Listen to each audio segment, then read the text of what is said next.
come by, bring a rack. Where we going, you don't need a map, you don't need a nap, you don't need jack. Except lots of people, some very loud speakers, cold drinks and good. Join me, one thing, good vibes only. I just tapped, I'ma fill my cup. Got fireworks, let's blow some down. Tonight I'm going stupid, doing things I've never done. We all got one thing in common, we just wanna have fun.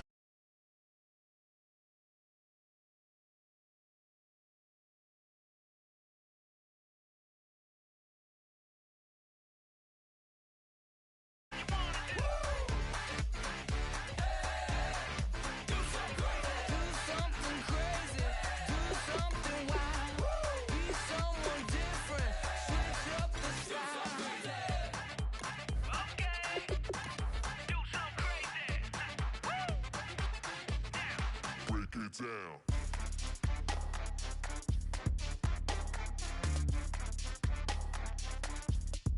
Do something crazy.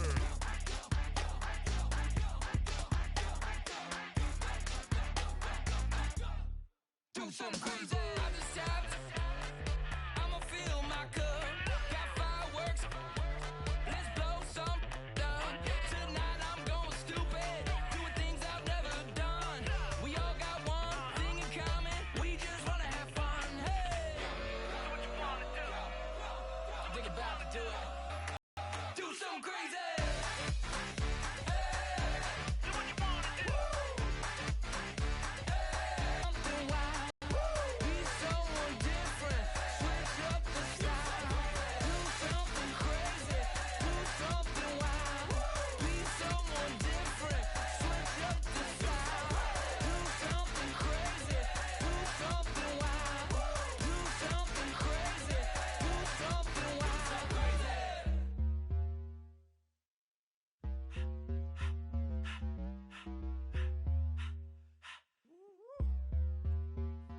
All up in my face, you're not from the clique. Give me space, we might ride it. Most say that, baby, they don't love the clique. I thought they love you when you make it. This some mud. Yeah, this some mud. Friends and business don't mix, so I'm brotherless. Trying to get back close, hit them with the stiff. Gears I shift, make sure they feel the drift. Just caught the Benz, oh, with the tick. You should know, cause in every song I said, yeah, in every song I said, I'm just proud of my accomplishments. I'm a 400, I don't care at all. Have a head on. Heard you talking about I'm real, I'm fraud. Your kids and broad, they straight, you shouldn't care at all. Please tell me why you always leave. Why you wait? Please tell me why you always leave. Please tell me why you always leave. Why you wait? Please tell me why you always leave. Please tell me why you always leave. Why you wait? Please tell me why you always leave. Please tell me why you always leave. Why you wait? Please tell me why you always leave. Yeah, 104 times how it go down. Slaps on deck for the whole town. On mamas, man, I did it with my own sound. And I got my own city that I hold down. Just admit it already. You got plans to do it, boy, we did it already. Got a couple DMs, I done slid in already. Gotta ask YG if he hit it already. Yeah, I'm a star like Moesha's. Running up the numbers like Aisha's. Yeah, I be sliding, I be creeping. Girls these days, they just don't know how to keep it. But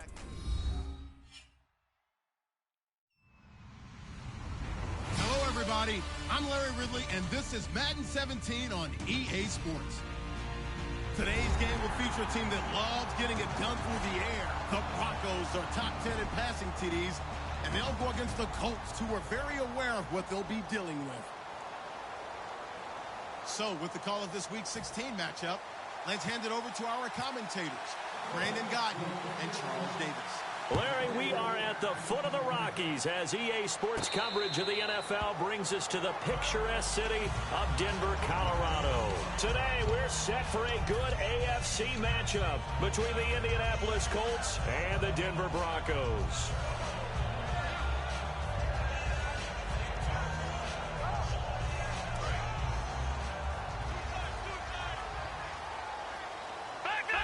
They come out here in the eye.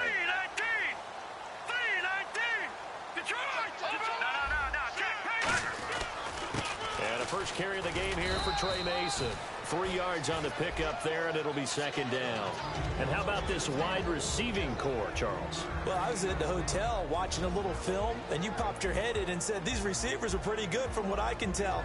You're exactly right. Can't wait to see them do their thing out on the field. They'll run again with Mason. He works his way forward for a couple up past the 30. The tackle there by Patrick Peterson. And let's go through the starting defense for Indianapolis. Patrick Peterson is almost an anomaly at cornerback. A big, thick, physical guy who can run with any receiver in the league.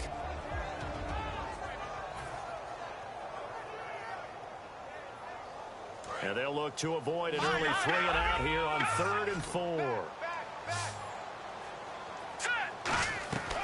Out of the gun, they'll look to throw.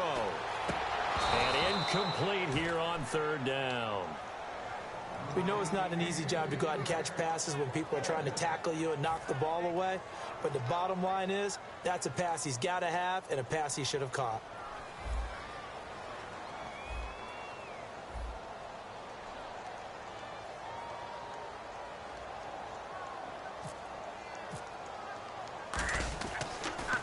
He'll send this one into the mile-high air, and it's a good one.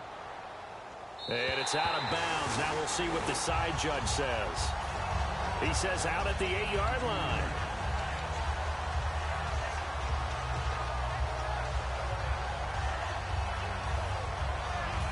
Very tough spot here for the offense to start.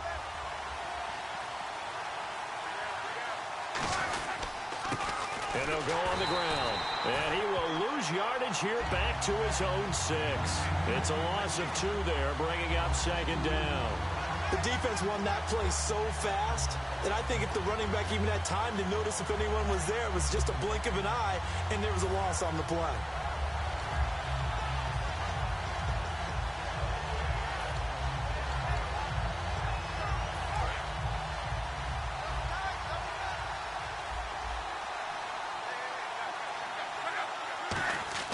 On 2nd down, he rifles one that's intercepted. And he takes this one back into the end zone.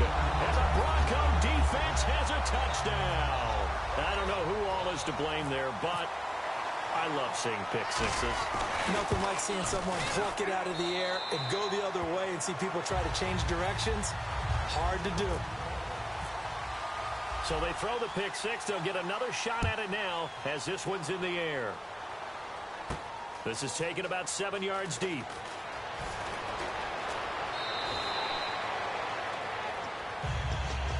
And now Indianapolis set to take the field.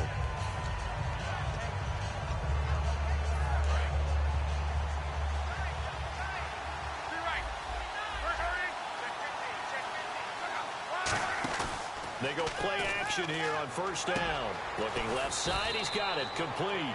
And they get him down, but not before he takes it across the 40-yard line. And after that completion, you can understand why so many teams in the league are emphasizing speed on defense at every position. The tight ends have created so many tough matchups now. If you can't run with a tight end as a linebacker, this is going to be the result every time. A loss of a full 3 yards, and now it's 2nd down.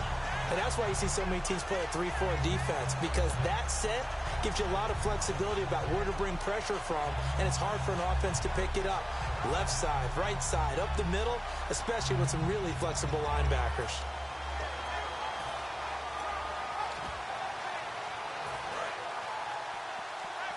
And they're going to go soft on the corners. Now a play fake, and it's locked. Looking left side, and it's complete. And taking it across midfield and inside the 45. Love the call by the offensive coordinator, recognizing the situation very well, calling for the play-action pass, and completing it.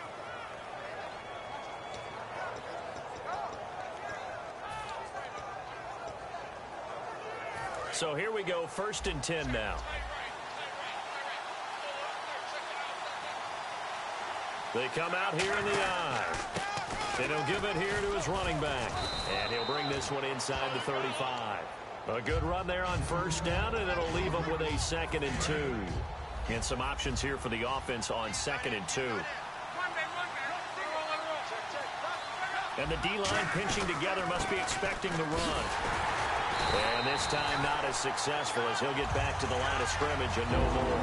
He got maybe a half yard at most, but officially they'll be left with a 3rd and 2. And a look at the offense that is hoping to put some points up in bunches here in this one. 2 yards to go here on 3rd down. They come up in an offset eye. 3rd and 2, Luck. Wide open receiver complete. They call it a gain of 19, and it moves the chains. And there's another completion to the tight end. And let's face it, it is hard to overthrow a 6'6" target. It is indeed. Quarterbacks like their speed guys. They like that huge 6'6" target that they've got in him. They really do, and it reminds me of what one great tight end told me once. He told his quarterback, just make sure you throw it up there. You know, kind of like put up on the top shelf where the kids can't get it. Offense walks to the line for play number 7 of the drive.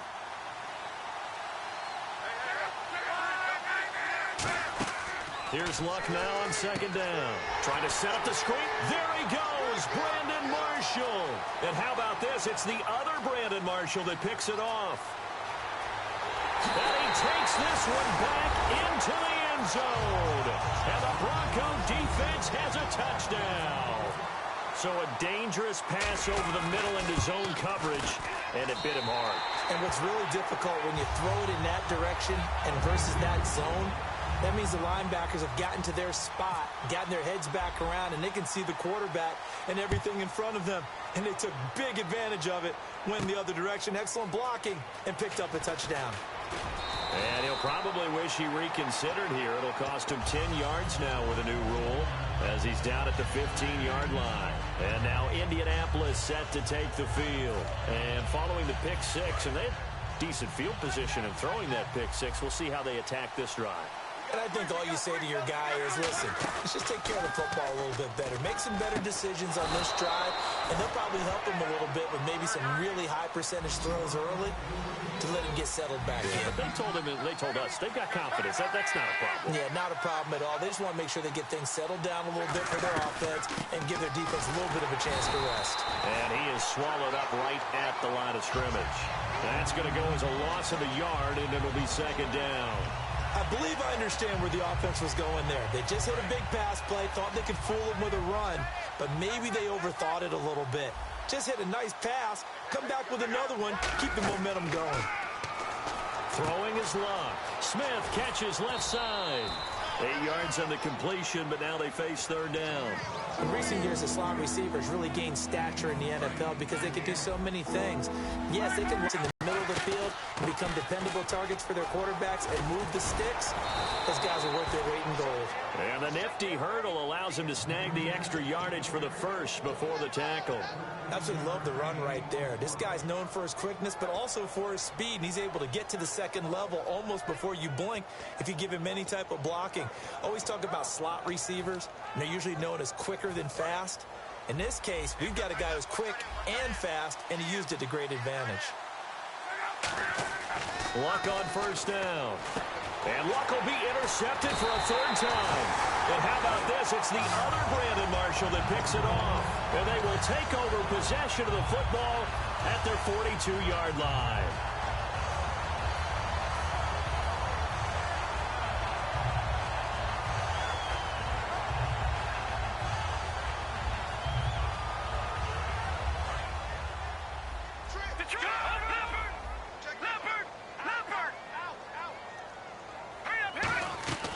They'll come out throwing here on 1st down.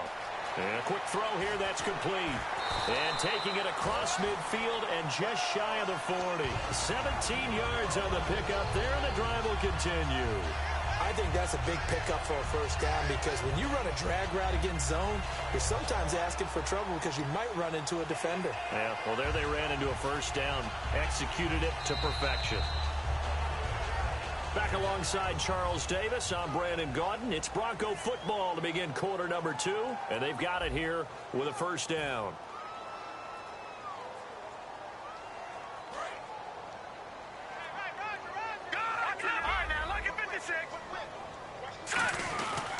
Now the it's Mason. And he's got some space here. And he's going to be brought down at about the 33-yard line. Just what you want on a first down run. Call it 8 yards. And it's 2nd and 2.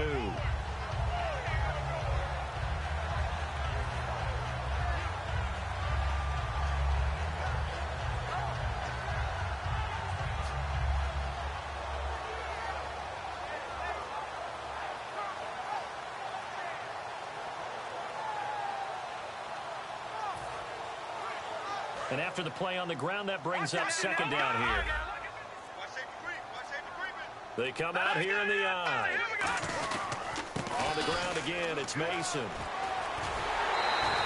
It's a gain of 11 yards that time, and it produces a new set of downs. All week in practice, they stressed grounding, pounding the football, and they really executed it well there to get the first down. That usually means getting back to being physical in practice, because when you emphasize pounding the football, it doesn't really come together unless you practice it the same way you're going to play it in the game. So that means more bodies, more pads, and a whole lot of popping last week, and they got it done in the game. No, check, Patriot! Detroit! Now look at 56. Time running out here on the play clock. Mason on the toss. And he is going to lose yardage here. A loss of a full 3 yards, and now it's 2nd down.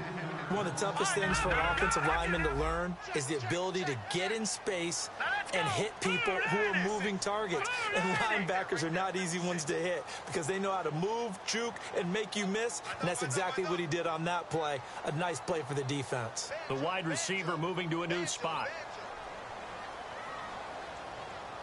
Detroit! Over! Now look at 56. Look at 56. Green 39. 56 is Mike. 56 is the Mike. Play clock winding down. They'll run here with Mason. And he is going to lose yardage here. He'll wind up losing a yard on the play, and that'll force upon him a 3rd and 14. 2 minutes gone by, second quarter.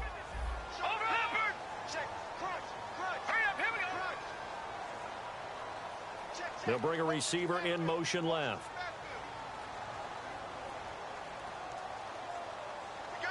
They'll send a receiver here in motion right.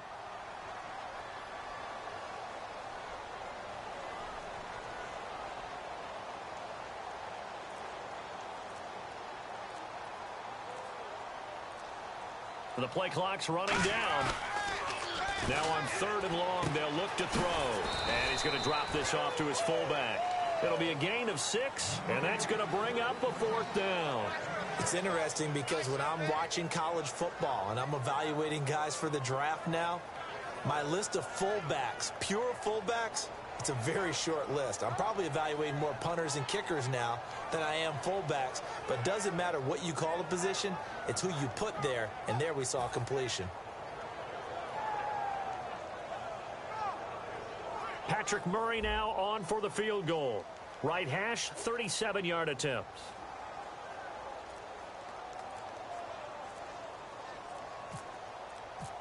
They'll need to get the play off quickly. And Murray's kick is up and good. And the lead will grow. It's now 17-0.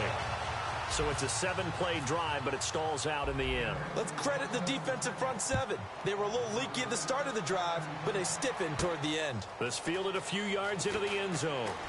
And he will be brought down here at about the 17-yard line. And now Indianapolis set to take the field. And 3 interceptions in this game. And I would have to think, I wasn't a quarterback, but number 4 is kind of, oh, you're like, oh, man, I can't throw 4. No, and what's interesting is, what do the coaches decide to do now? Having thrown 3, do you alter your offensive strategy? Do you take the ball out of his hands and maybe turn to the running game? Or do you have that supreme confidence that he's going to turn things around? We'll see what they do. 2nd down following the incompletion. And they'll try the ground game here with the running back. And he was able to shed the tackle, but the reserves come in for the stop. Just a gain of a yard there, and now it'll be 3rd down. I do know from experience that when you slow down someone's running game, You're now doing the dictating on defense, and guess what? Now you're getting ready to tee off on their quarterback because they have to throw it all the time. But you still have to be alert for the draws and other plays of that nature to make sure you don't get hurt. And he's got his man, Hilton.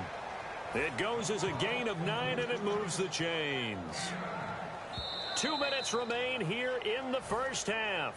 Back to Denver right after this. So the offense has it 1st and 10. Looks like the defense in press coverage here. Now a 1st down throw. Luck. And he's got his man out of the backfield. That's complete. They get 25 yards out of that one. And it'll give the Colts a 1st down. They're going to hurry back to the line now.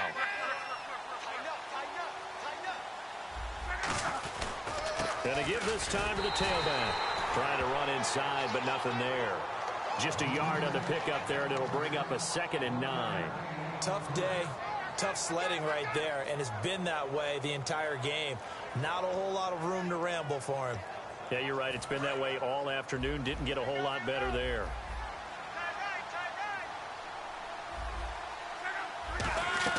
Play action. It's Luck.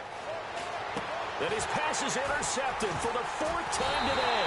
And how about this? It's the other Brandon Marshall that picks it off.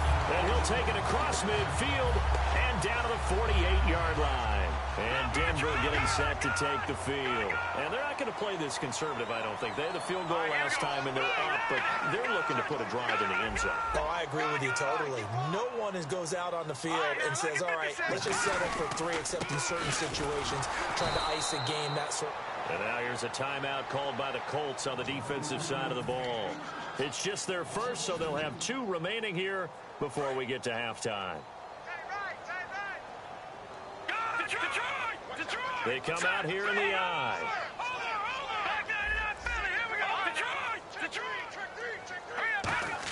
From the midfield stripe, they'll look to throw. He's going to loft one deep left side here. And he can't hang on. That's definitely going to be one he wishes he had back. Incomplete in the end zone. And when all else fails as a defender, when you're not there in the coverage, your best friend is exactly what we saw there. A big play shot taken by the offense. Unfortunately, it ended in a big drop. And on 3rd down, the Colts have added an extra defensive back. Flooding the passing lanes. And he comes back with one complete.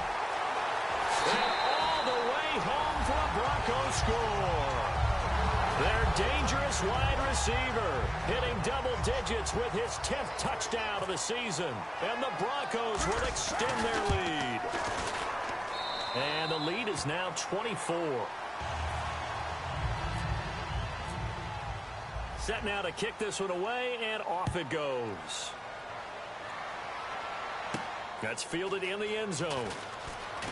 And the decision to bring it out is going to cost him about 7 yards all told as he's taken down back shy of the 20. And now Indianapolis set to take the field. And what do you think goes on here in this situation? If you got the football, you're trailing, you're back in your own territory with just a little time. Do you try something?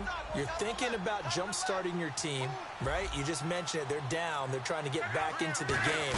But you got to figure if something goes wrong, you may have put yourself in a spot where you may not be able to come back in the second half. Managing risk, this is a big decision here. And they're going to hurry back to the line now. Some think that teams really won't throw a slant route unless you have a receiver that has a lot of stature to him. But sometimes the little guys, they get lost in there. People can't really locate them, and they run that quick cut on the slant, and oftentimes they can turn it into big plays. They try the corner route there, Charles, and it works to perfection. Boy, that's hard on a defensive back because if you get any faker move to the inside, you have to respect it, and then the receiver breaks back to the sideline. On 1st down, it's Long. He couldn't quite hold it. Got hit. Ball pops out. Incomplete.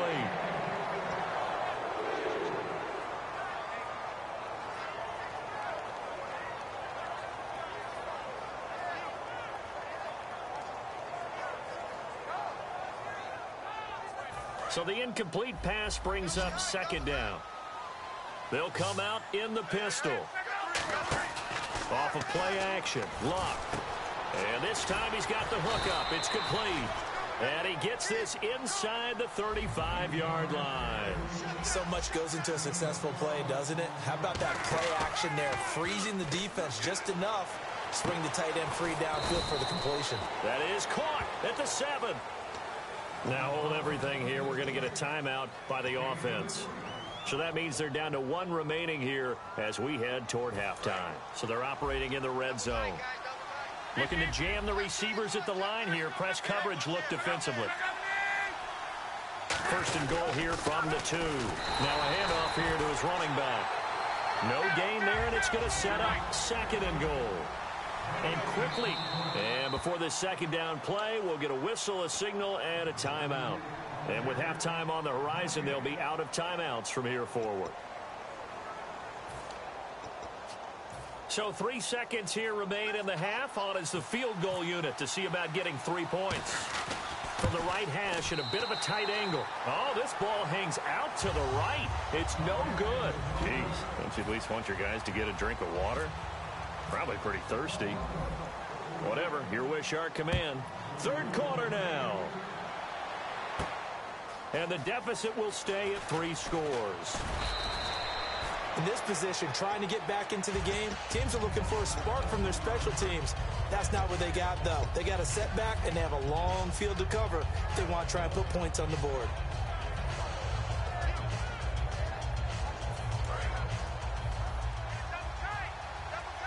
Again, we'll see the pistol here. Another pistol look here. On first down, Luck going for the deep ball. So they took a shot on first down, but couldn't connect. I remember Philip Dorsett coming out of the University of Miami, ready to hit the league. All we talked about was speed, speed, speed. Just throw it to him, and you've got a great chance at a completion. Throw is Luck to the sideline, and oh, a nice catch there. Made sure the feet were inbounds, and they were. Can you do any more work or make it more dramatic for not much gain than what we just saw there? Did you see how his toes got down? Tip-tap, got him down. But what did he get out of it? He sold the sizzle. He just had no steak. Just expect the first down there, just 1 yard. And that one drops incomplete as he got popped as he was throwing it. They got pressure there and only rushing 3. And there's a defensive coordinator right now who is celebrating not just getting home with 3 there, but realizing if that's the type of pressure he can get in the entire game, then his pass defense is going to be excellent. You're dropping 8. Where are you going to go with the football? Got a man over the middle, and it's complete. 19 yards there on the pickup. And on fourth down, they're able to convert and move the sticks. Luck now to throw. Looking for his running back, and he's got him. And able to break 1 tackle, but then quickly brought down. But a nice little gain. And at his size, he's a smaller back. You can get him to football. He can kind of get lost, make someone miss. It's good for him. Yeah, it's great for him. I like what you said there. Sometimes he gets lost in the traffic a little bit. But get him out in the open field into some space. That plays to his strengths the best and keeps him out of it where all the big boys are. You know, make someone miss in the open field. Here's Luck.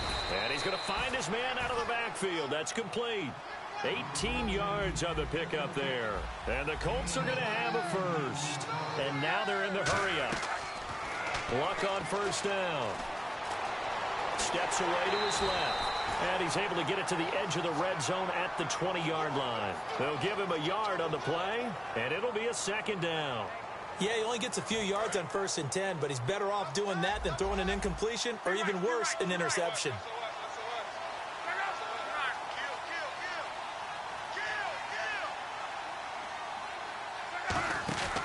Now a play fake, and it's Luck. And this is caught at the 8. And brought down, but not before they get it inside the 10 to the 7. So there on that play, offensively, they ran the crossing route. Defense was in zone coverage, so as a former DB, how tough is it to defend that? It's really difficult because you're natural. And he'll get into the end zone. Touchdown, Indianapolis. A great effort there. His 26th touchdown, drawing even with Marshall Faulk for the 4th most in a single season. And the Colts are able to draw a bit closer. Now they'll run it on the toss. And he's going to be hit and taken down in the backfield. Just nowhere to run that time. And the try for 2 is snuffed out. Now after the touchdown, here's Pat McAfee to kick. And no return on this one as the fair catch is signaled for and taken.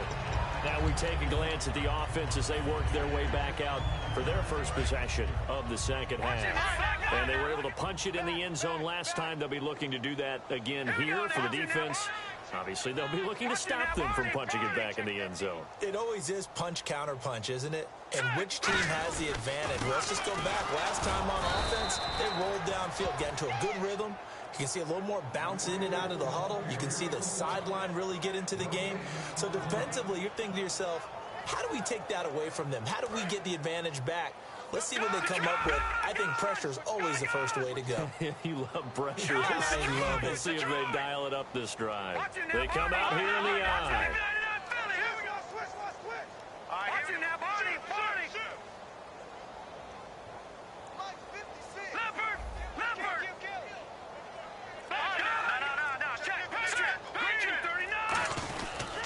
Mason. And again, he's going to be stopped up right at the line of scrimmage. Back-to-back stops make it 3rd and 10. So back-to-back plays here where he couldn't get anything on the ground. Now you face a 3rd and 10 and assume you're going to try to pass it, right? I would think so because you've tried to run the ball, and really it doesn't matter who got the ball in the play because there was no space to go. So I think you step back, throw the ball to try and pick up the first down. Time running out here on the play clock. They'll set up to throw. On the screen, this is Mason.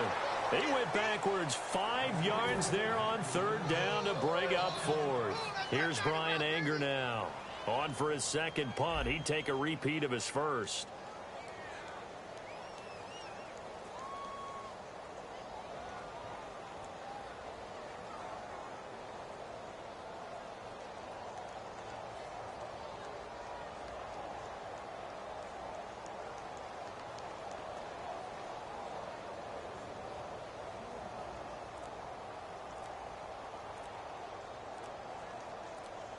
Play clock winding down.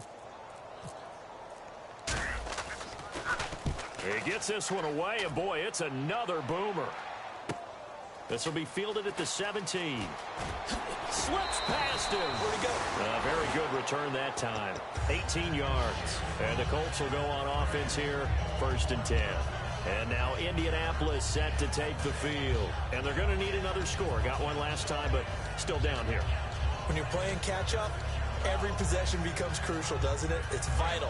Get back out on the field, punch in the end zone again. They know it's not easy, but what they do have going for them, they did score the last time. They think they've got a good formula working. And what about the defense? Well, now you're just saying to yourself, okay, give up a score last time. What adjustments do we need to make to slow them down now and get the ball back for our own offense? Is it more pressure? Is it more zone? What do they have to do? They're trying to figure that out themselves. We'll see if they can figure that out right here. Going down the middle, and it's complete. A good pickup there, 26 yards. As far as I'm concerned, Andrew Luck can do it all. I mean, he's an underrated runner, toughness in the pocket, strong and stout. But let's face it, the money, that comes from his arm. And smart, valedictorian of his high school class in Houston, then he goes to Stanford. He's got it all. That one good for 10 yards. And that'll bring up a second in just about a few inches here. And they're going to speed things up here.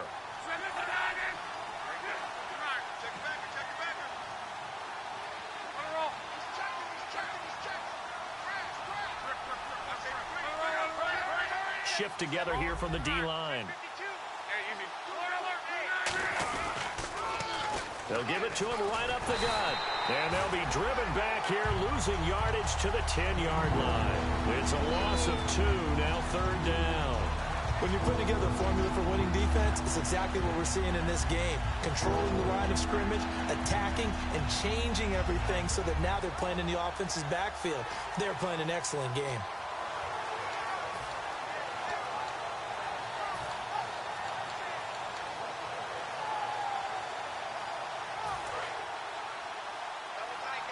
And on the outside, they're playing press coverage. Looks like a nickel set here defensively on 3rd and 2. And maybe expecting a throw. That's complete right around the 8.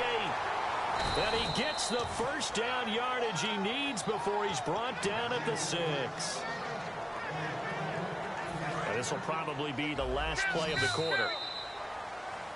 Back now at the home of the champs, Sports Authority Field in Denver.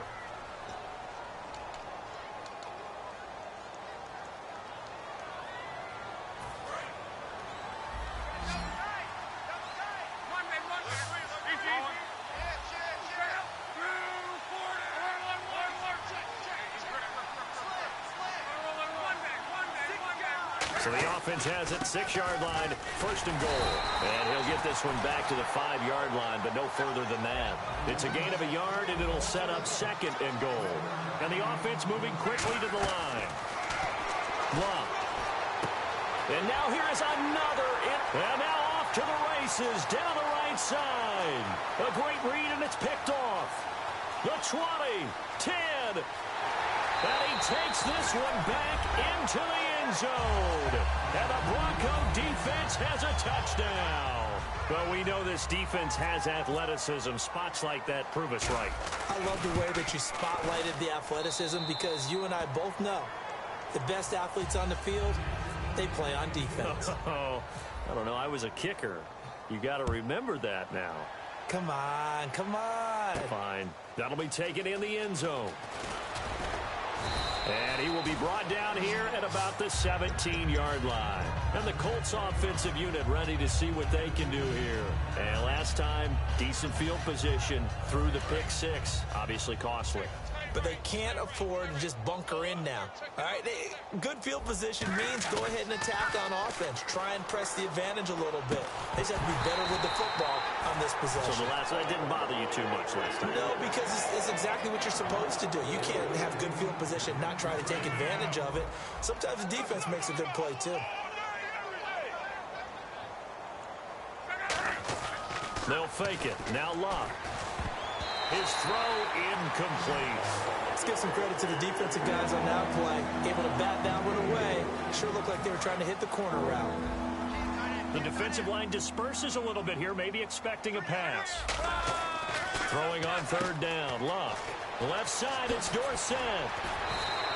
And a nice gain of 21 yards. I don't care how many times we see it. I still get a kick out of watching quarterbacks and receivers do the pass tree in pregame warm-up.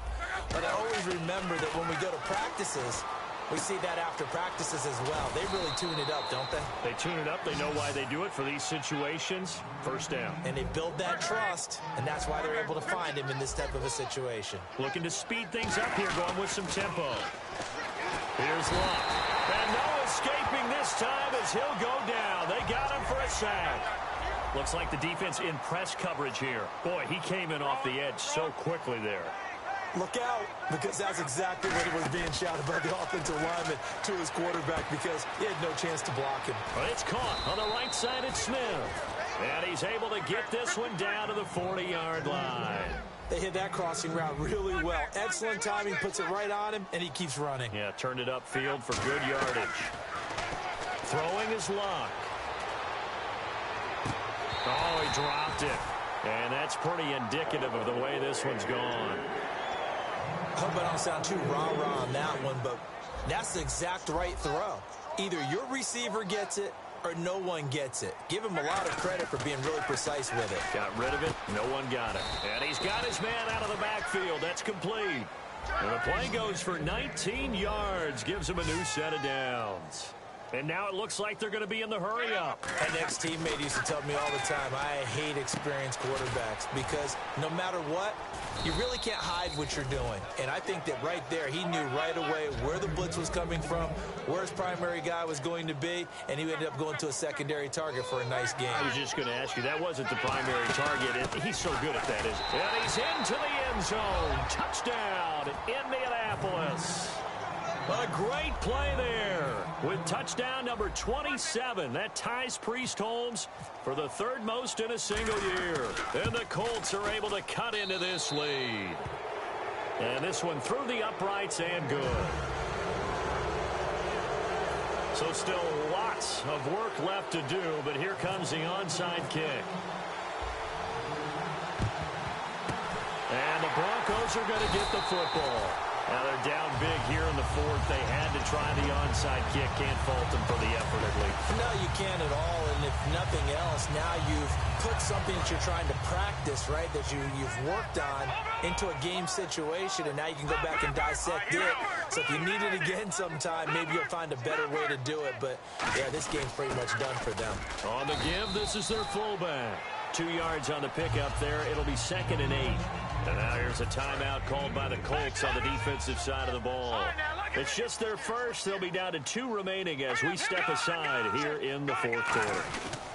Now Mason. And his rough afternoon continues. He's going nowhere again. And another timeout taken by the Colts. That's going to leave them with just 1 remaining here in this fourth quarter. The line to gain is the 33 on 3rd down. It's a 4-receiver look to the right side. They'll drop the throw. Got a man, and he hits him in stride. And he's going to get it down to the 33-yard line here. The offense here not budging. They're going to fight for it on 4th and inches. Whether you're playing West Coast offense or not, one of the maxims of the West Coast offense is you're either throwing a touchdown or a check down. In other words, look for the big shot, but be smart. I think they did exactly that on that play. They didn't get the first down, but they're taking care of the ball well. Yeah, and being rightly cautious with that lead here in the second half. Boy, that's some kind of effort. When he caught it, I doubted if he could get there. Knew it was going to be close, but credit him. Really good effort. How about the rack on that play, the run after catch? But most of the time we think of it as just being an open field and picking up yardage. Sometimes you have to be real physical in order to gain the yardage you need for a first down. This will be caught at about the 6. Give him 9 there on the first down completion. Slant route's effective no matter who's running the route and catching the ball. But when you have a receiver of that stature, you have to be a little... Now hang on here. Timeout called by the defense. That will be their 3rd and final stoppage as they'll only have the 2-minute warning now remaining. Detroit! Back there! Detroit! Here we go! And they'll go with a ground attack here. And he'll get in. Touchdown, Denver. Trey Mason with touchdown number 12 on the year. And the Broncos will add on to their lead. Offensive line coaches always tell their guys, if we score touchdowns, that means we got to the end zone first. That's exactly what those blockers did, clearing the way for their back. That's fielded in the end zone. And he'll take it back to about the 19-yard line. Here comes the Colts offense now as they make their way onto the field. And they're hoping to capture some of that magic they had last time out when they were able to put together a scoring drive. But they're still down here, Charles. Not the major concern, though, because of what you talked about. They scored the last time out. They feel good about themselves. They feel like their game plan is now in effect. They know how to attack and what plays they want to put together. But they've got to keep it moving in the right direction because, as you did note, they are down on the scoreboard. That's going to go as a loss of 2, and it'll be 2nd down. They're going to hurry back to the line now. And they'll go ground game here with a tailback. And he'll take this one up over the 20 to the 21-yard line. It'll be a 5-yard pickup there. So from 2nd and 13, they're back to a more manageable 3rd and 8.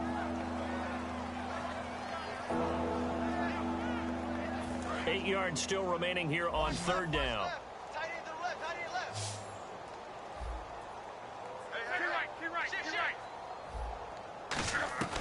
From the gun on 3rd down, Luck. And that is incomplete. It's always tough for the guys throwing the football when they think they've got a completion and the ball's almost there, and then someone sneaks a hand or two in and bats it away. A critical one here if they're going to have any shot at this thing. So they'll go for it on 4th down. Desperation time for Luck on 4th down. And my goodness, another interception. And how about this? It's the other Brandon Marshall that picks it off. And he will return this one to the 30-yard line. Really nice starting field position here for the offensive unit. Toss play to Mason. And he is going to lose yardage here. It's a loss of a yard there, and now 2nd down. Hey, a lot of points have been scored in this game, but what a nice play by the defense. Stepping up on that one. Maybe they'll get things going in their direction after a play like that.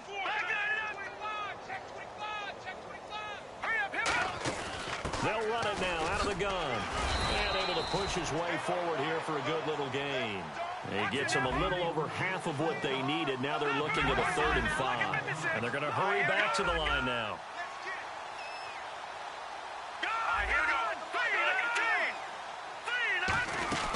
He'll look to throw. And he's got his man in stride, complete. And they take him down, losing yardage back at the 27. He lost 2, and it brings up 4th.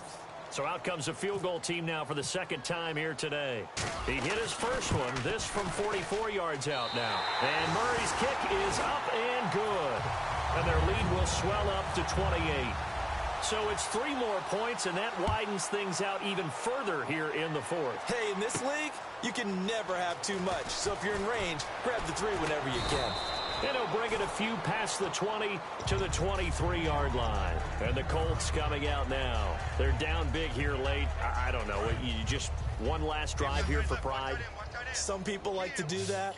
I remember playing for a guy once. We were down huge, and someone said, "Coach, what do you want to call?" He just waved a hand like, "Who cares? Let's get out of here and do something some other time." But some teams like to do something at the end to feel a little bit better as they continue to move forward. Yeah, probably just want to put this one behind them. Off of play action, Luck. And he's got his favorite target yet again. It's complete. He goes for 18 there as the drive will continue. And quickly they get to the line. And on that last play there, he's over 400 yards passing now. You know what that generally means? Success. That, and it means you really didn't miss opportunities. Usually very accurate. The ball's getting to the right place. Guys are making yardage after the catch to help you out that way. I mean, the whole team has picked it up. And don't forget, that means the offensive line has had to pass protect pretty well, too. Everyone dialed in. Give them 11 yards that time and a new set of downs. And now they're in the hurry-up. Back to throw, Luck. And nearly another interception. They've been around the ball all game. Well, an incomplete pass certainly doesn't look like a good play. For the guy throwing it today, as many interceptions he's thrown, he's got to feel a sigh of relief that the ball actually hit the ground and didn't go in the other direction. Forced out to his left. Now a desperation. And now here is another interception. A great read, and it's picked off. And he'll return it to the 24-yard line. And Denver getting set to take the field. They have the dream scenario you hope for coming into the game. Just one kneel here, and this game should be over. And it's always the final play of preparation each week. The practicing of the kneel-down formation, the victory formation. We've got a game in hand, and that's all they're going to want to do now. They'll put someone back deep. Now whistles come in. We're going to get a timeout here by the offense. And as the two teams talk it over on their respective sidelines, we take a break. And this looks to probably be the final play. Detroit! Set, blue, landing! They'll run it now out of the gun. And they're able to get this one across the 35. Well, Charles, it's one thing to win. It's another thing to win and put up the amount of points that they did. Boy, were they clicking on offense. They can't help but feel great about themselves, can they? I mean, what a game to put up that number of points, continually feel like they're moving the ball and things are working and clicking. They think that they can bottle this and carry it with them. And as an offensive coordinator, you just don't think you can do anything wrong. Whatever you call, run, pass, it's all going to work. That's called being in the zone. So for Denver, it's an important win for their playoff hopes as they hit the 10-win mark now at 10-5. And they'll hit the road next week to take on the Atlanta Falcons. Meanwhile, for the Colts, it's a tough blow to their playoff aspirations as they drop to 9-6. And they'll get a chance to redeem themselves next week at home against Jacksonville.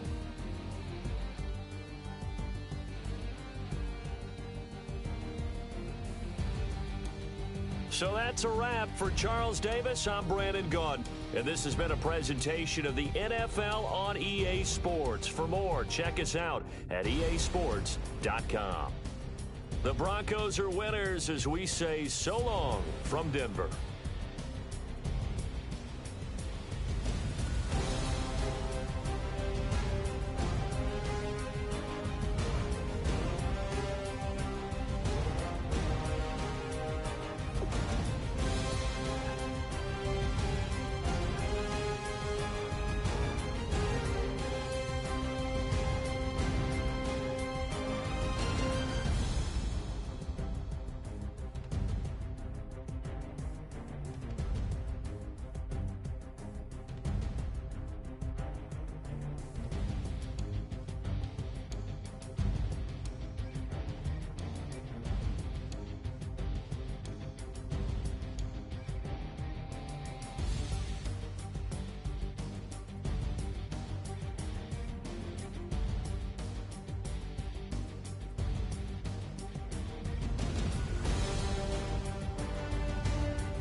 We set the roof on fire. We set the roof on fire.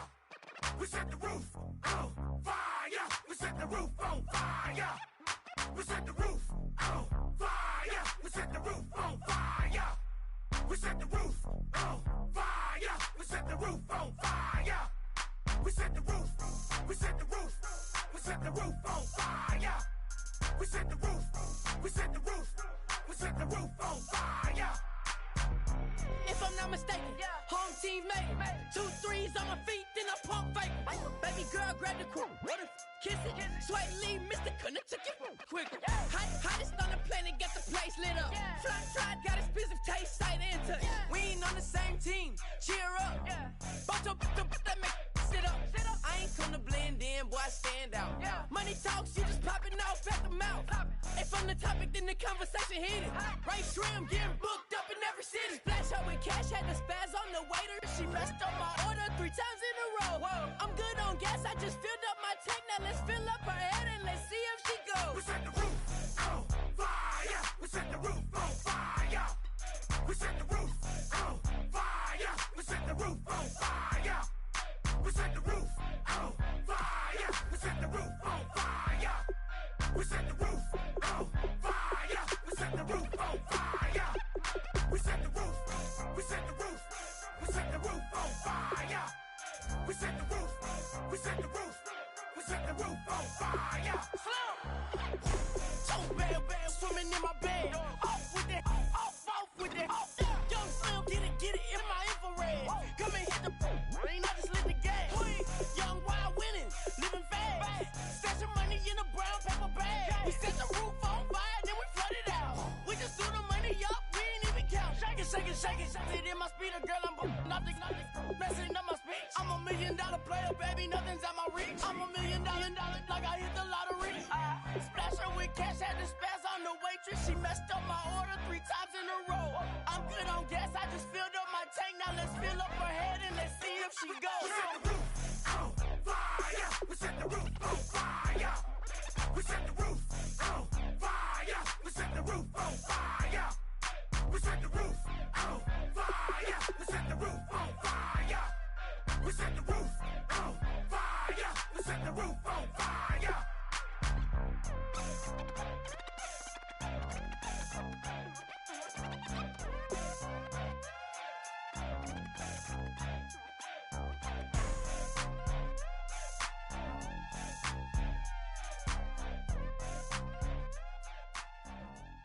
Oh my Lord, the light is going down and the weekend's here. Save my soul. I can feel it coming, troubles in the air. Oh my Lord, the light is going down and the weekend's here. Save my soul. Who's all with me? Who's all with me?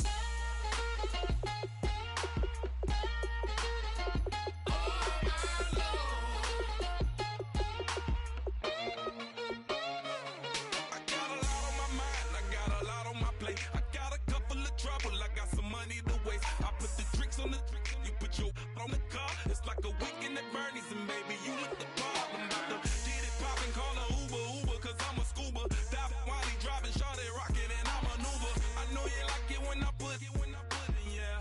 Maybe you should bring a friend along, yeah.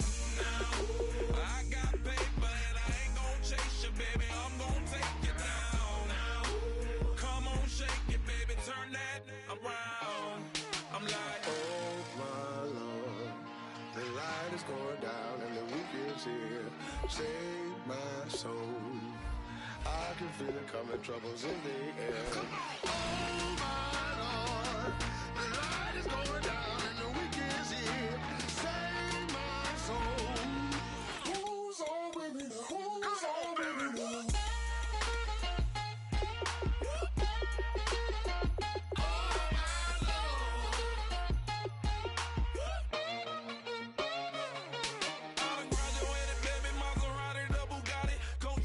the private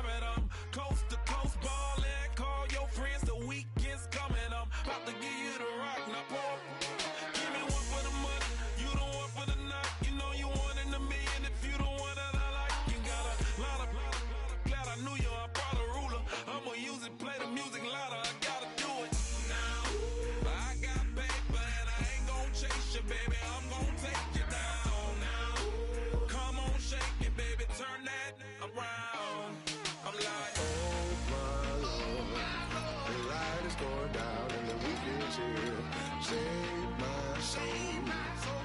I can feel it coming, troubles in the air. Oh my Lord, the light is going down and the weekend is here.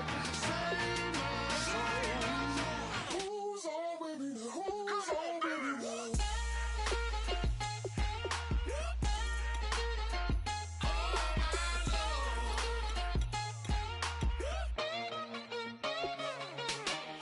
Take it up another notch and make it drop it and never take it down. Take it down. 30-something thousand watching, show me something, baby. Who's on with me now?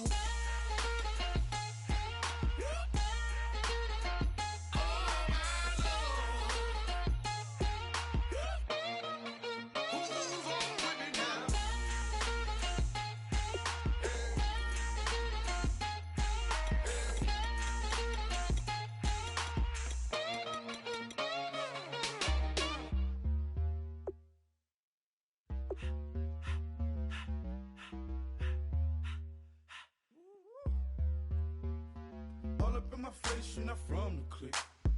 Give me space, we might ride it. Most say that, baby, they don't love the clique. I thought they love you when you make it. This some mud.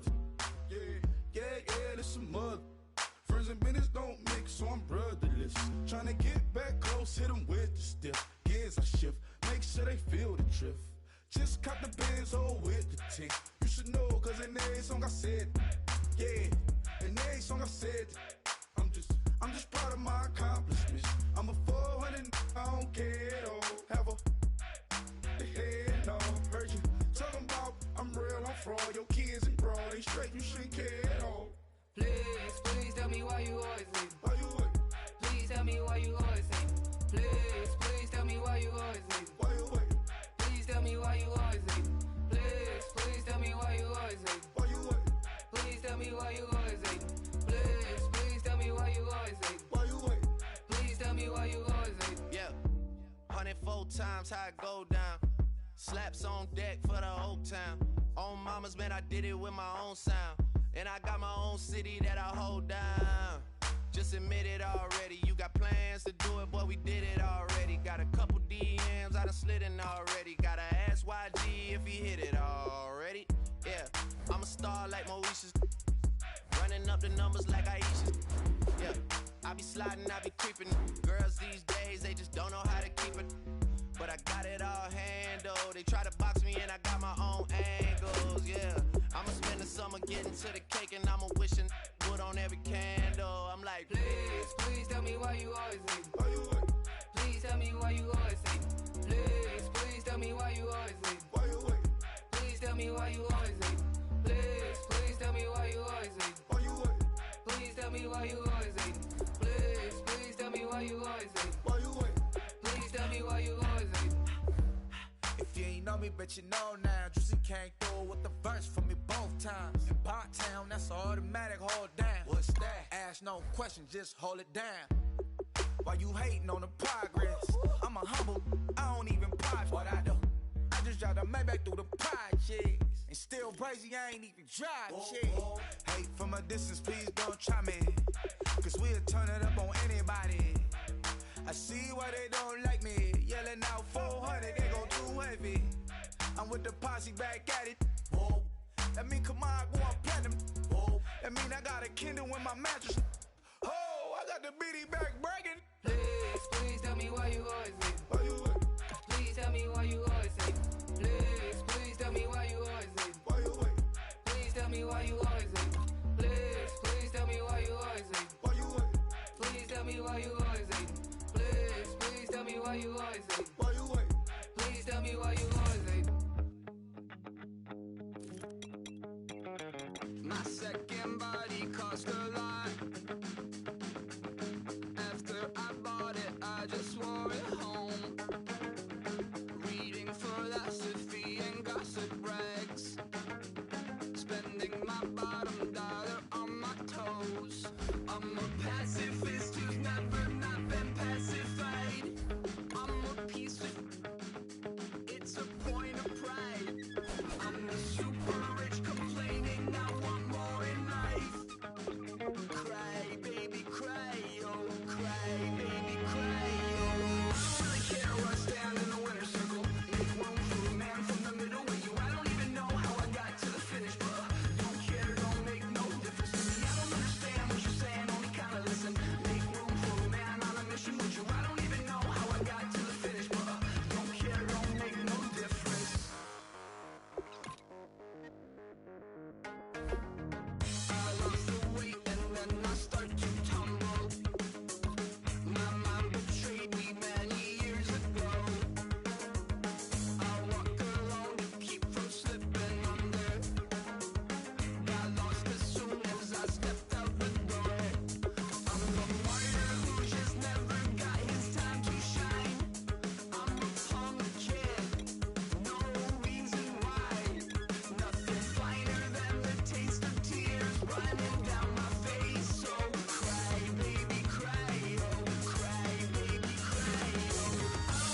don't make no difference.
I'm Larry Ridley, and this is the NFL on EA Sports.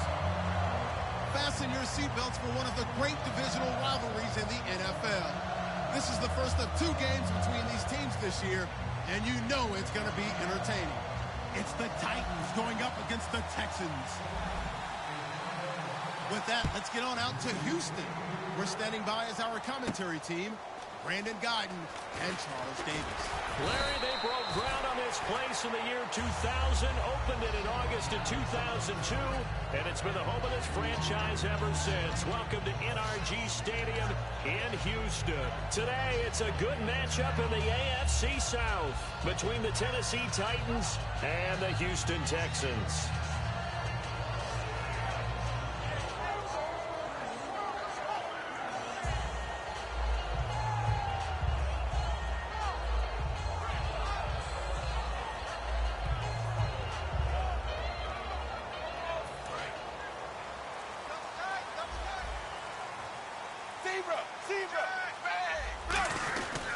This is the former Spartan from San Jose, Tyler Ervin. Give him a couple on the carry there, 2nd and 8.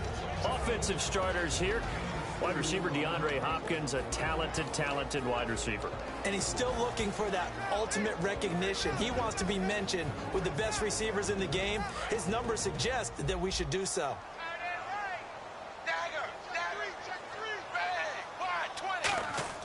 2nd down, Dalton. Caught, left side, Hopkins. That catch good for 5. It's 3rd down. A look at the defensive starters for Tennessee. Jarrell Casey doesn't get the attention that he deserves, but he is an absolutely terrific defensive tackle, the best player on just about any team he would play on. 3rd play of this opening drive as they're looking at a 3rd and 3. Dalton sets up play action. Deep drop. Flushed out right. Oh, you saw that one coming. It's intercepted. Thrown back across his body. A great read, and it's picked off. Oh, and I saw the pressure coming at him. That just looked problematic. Hit him as he threw it, and the interception ensued. Let me pay homage to the man who stood in this spot before. He always talked about how much pressure is in the face of a guy, and can he step into a throw? And when you can't do that, oftentimes interceptions result.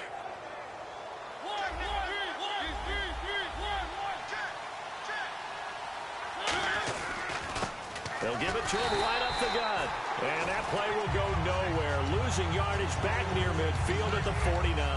That's going to go as a loss of a yard, and it'll be 2nd down.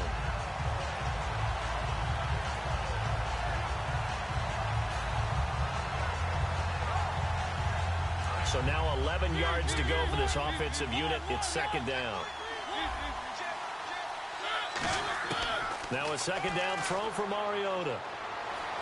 Nowhere to escape, and he goes down. He couldn't get away. He'll wind up losing a dozen yards, a 12-yard loss, and it brings up 3rd. So it's 3rd and long, and defensively not a real surprise there in the dime. Throwing is Mariota. Throwing right, and that's complete. They get 13, but it's not nearly enough, and it'll be 4th down. Partner, I think that completion takes the definition of dink and dunk to a different level, doesn't it? It does, and the defense was right there, kind of played into their hands.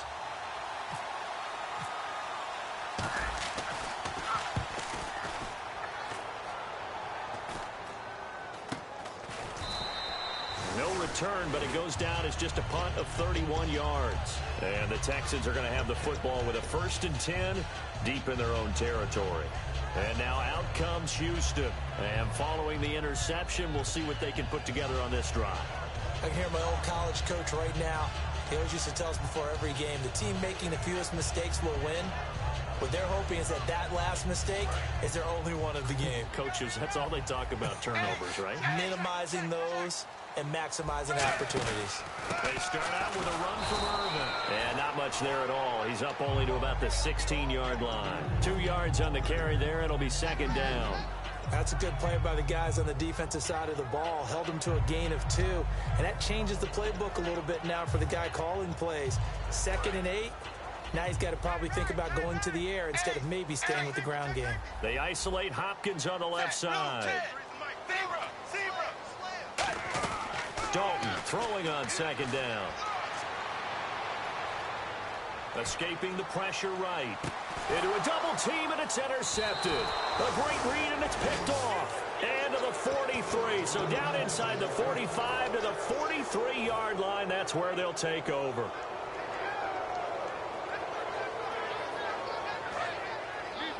And some changes here as the D-line separates some.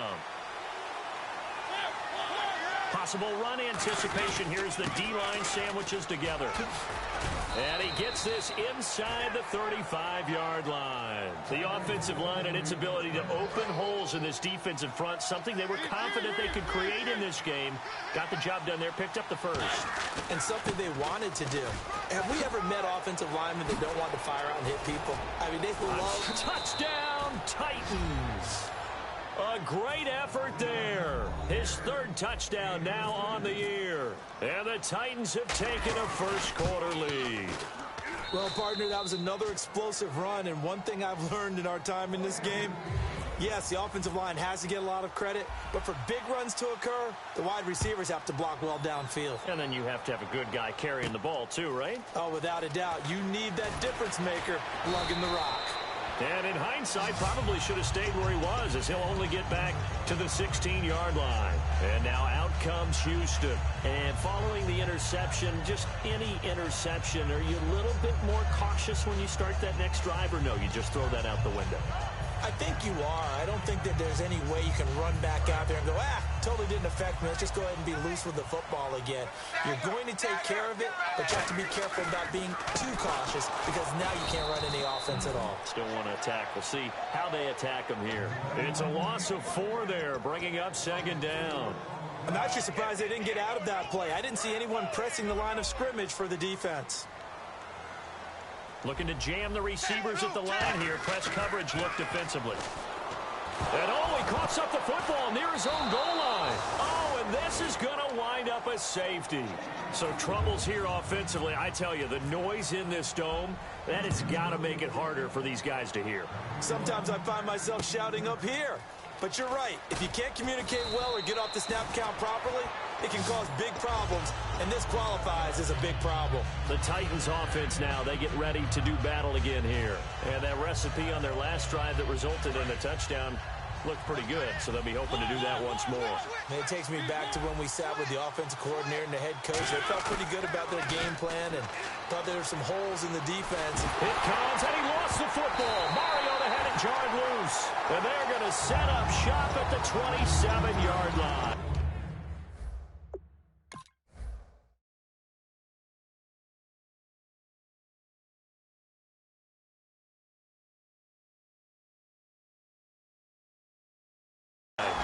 Texans set to come onto the field. And the last time they had the football, they surrendered 2 points on the safety. Well, they don't want to do that one again. No, not at all. It's almost like a bases clearing double, isn't it? Give up a couple of runs. Sure. It just messes things up for you offensively. But now they've got to go ahead, take it, set it aside, and move forward. That throw good for 4. It's 2nd down. It's 2nd down. Dalton looking. Throwing over the middle, and it's incomplete. Today's NFL, these big guys are featured receivers. They move all over the place to try and find good matchups, and they had one. They were just unable to complete the pass. It's a 5-receiver set. 3 to the left, 2 to the right. throwing. Dalton. And he comes back with one complete. And he picks up the first down yardage as he takes this one down to the 15. He went full scale, loose, flexible, finding a way to catch the ball in some traffic for a key first down. Yeah, really nice job of adjusting to the ball in the air. Not the most accurate. And here's another interception, the third of this first quarter. A great read, and it's picked off. And a big turnover there as his guys will get the football back. And here comes Tennessee as they get set to take the field. Now, last drive, obviously not what you're looking for. You've got the lead. You've got to protect the football. So, in other words, someone got lucky because they've been moving the ball really well and wearing them down. In this case, though, giving up the football doesn't make them very happy. They can't wait to get back out there and atone for it. Yeah, trying to atone for it here on this drive. And frankly, Brandon, we're talking about things I'm not sure we ever thought we'd talk about in the NFL, and a lot of that is the speed at the linebacker position. A lot of these guys in college, they were safeties. They moved them up to outside linebacker to combat the spread offenses, and now we're seeing it in the NFL. Those same guys using their speed to make plays in the backfield, similar to that one. 12 yards is the pickup there, and that's going to make it third down and less than a yard. That was a nicely run slant route, and what the receiver's trying to do is make the defender think he's going upfield for a deeper route and then breaks it off, usually after about 3 to 4 steps, and cuts towards the middle of the field. And now what he's trying to do is use his body to keep the defender away from the football and give the quarterback a really nice target. Oh, and the hard count might have got him. This might be a first down.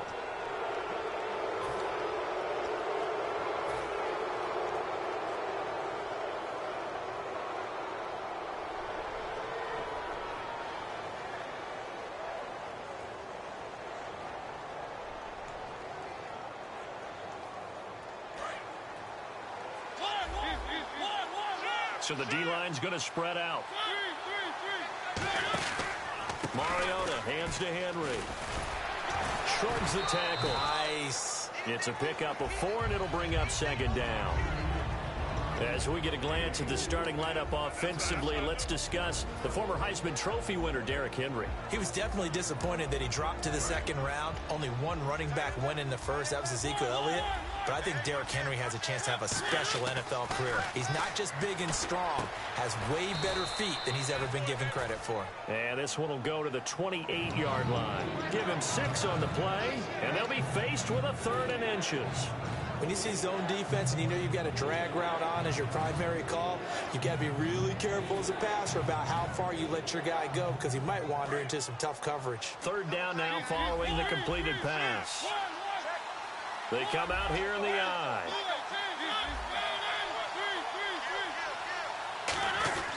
They'll try to run for the first with Henry.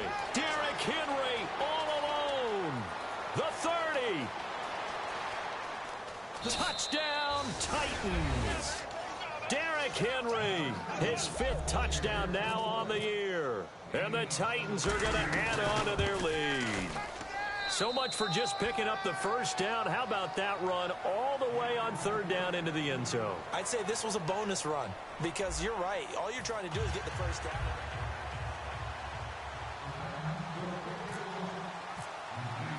There's the Titan kick team as they run up and send this one away.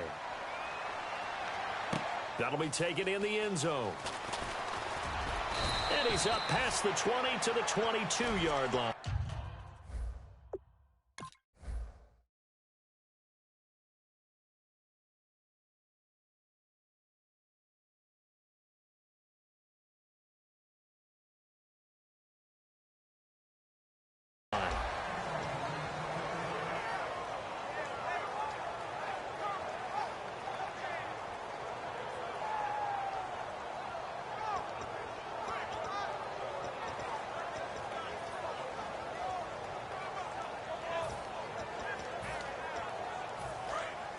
And on the outside, they're playing press coverage. Detroit!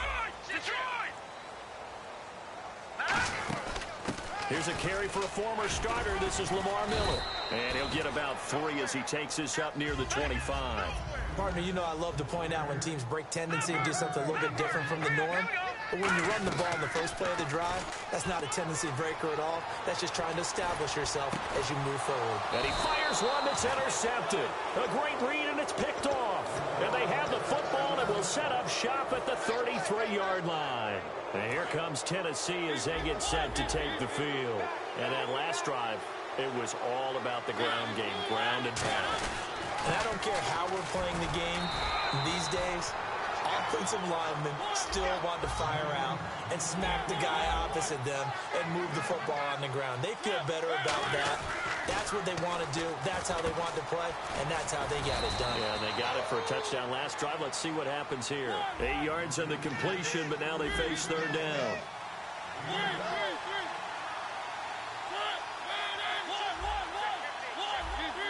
And the D looking like they may blitz. They'll give it to him right up the gut. Cuts it out to the sideline. And he will score. Touchdown, Titans.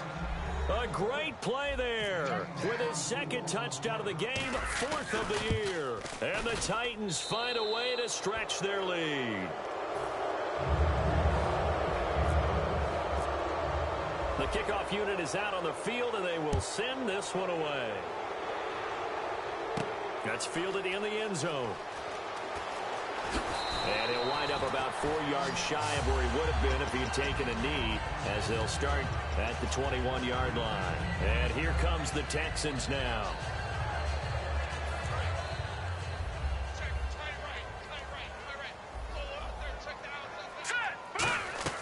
Trying to shake off the interception. He'll look to throw. And an alley to run. And avoids the contact by sliding. It'll be a gain of 8 yards, and it'll make it a second down. Partner, he was going through his progressions. Not there, not there. After about the third one, he decided he better pull it down and run for it. And he slides down and avoids the hit for good measure. Looking to throw. And he's got his big tight end over the middle, complete. A good pickup there at 22. And he's the epitome of what we call the move tight end. A guy that you can line up anywhere. In the slot, out wide, in tight.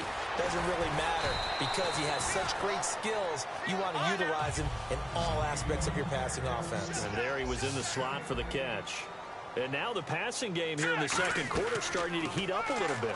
Don't you feel the... And no escaping this time as he'll go down. They got him for a sack. It'll be a loss of 7 on the sack, and it brings up second. And plays like that really hurt play calling. They had a really nice gain on the previous play, but gave about half the yardage back on the sack. Excellent pressure up front. Nowhere to go with the football. Down he goes. They'll look to throw here. Throwing left side, it's complete. A good pickup there, 13 yards as they get closer for third down.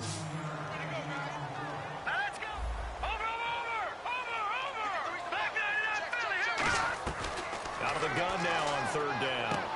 And he will find his big tight end over the middle. And he'll take this one in for a Texans touchdown. Their big tight end, his first touchdown here of the new campaign. And the Texans get a bit closer. So they're going to go for 2. Looks like the defense in press coverage here.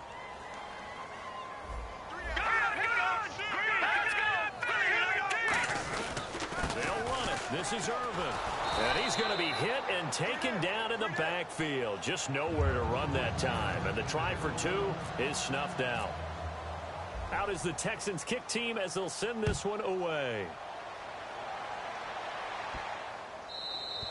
And they will not get a chance to return this one as it's through the end zone for a touchback. The Titans offense now, they get set to head back out here. And they'll just simply be looking to build off the confidence of the last time out where they scored a touchdown. And confidence is powerful, isn't it? When you've scored once, you feel like you can go back out there and get it done again. Doesn't matter what the defense throws at them. They feel like they're in a groove right now, and they want to get out there and show it. Yeah, hoping to stay in that groove here this go-around. Nothing on that one. It'll be second down.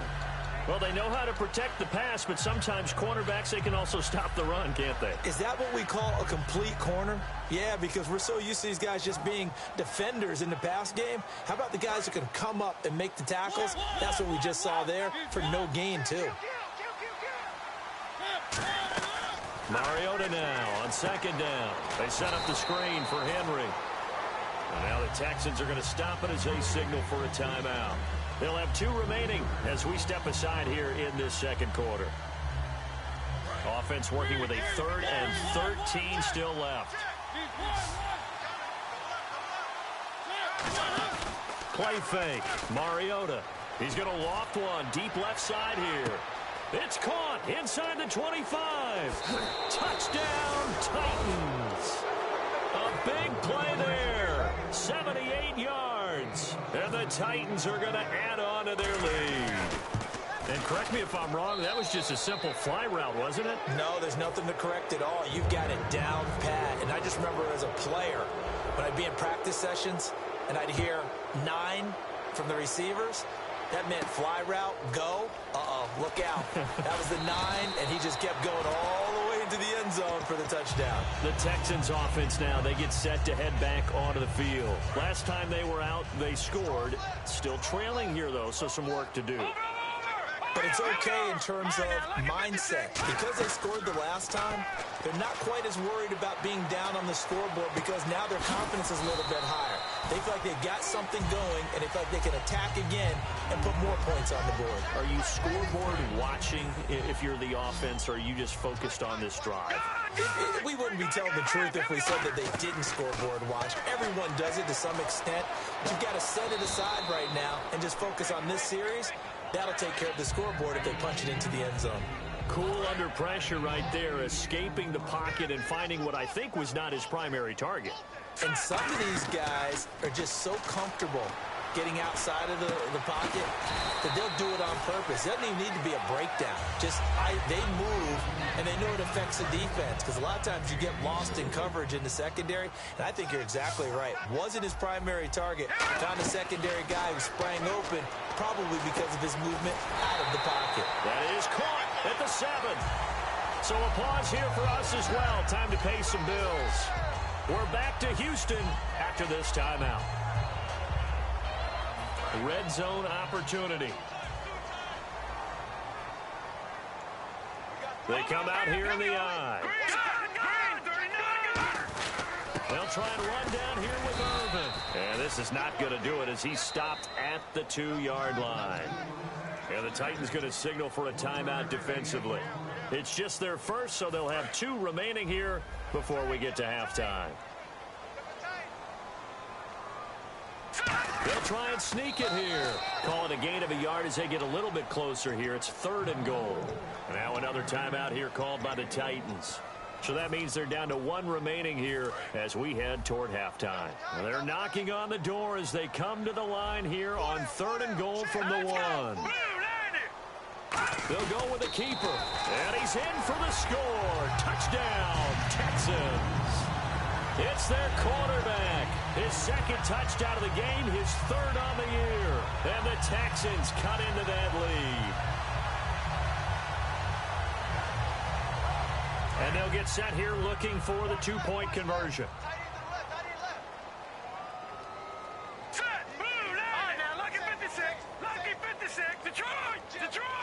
In motion right is the running back.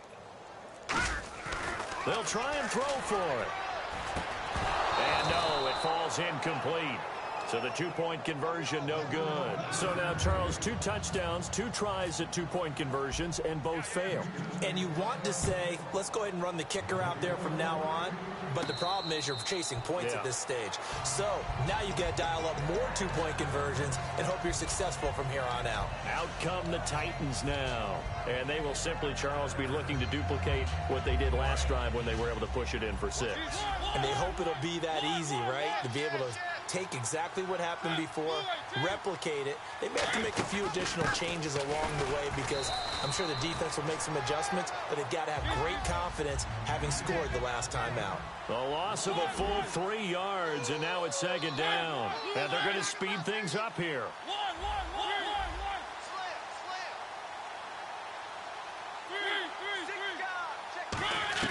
Second down, Mariota. And a hit jarred it loose. It's incomplete. Normally, he's pretty reliable. Usually catches what's thrown to him. On that play, he simply dropped it.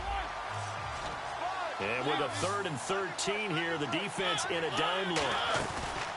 Off the play fake, Mariota. Oh, he's got a man wide open, complete. A very solid gain of 27. And there they went crossing route against the zone defense. What do you think of that? It takes real coordination between the passer and the receiver because you've got to read those zones and where the open spots are and be on the same page with the guy throwing the football.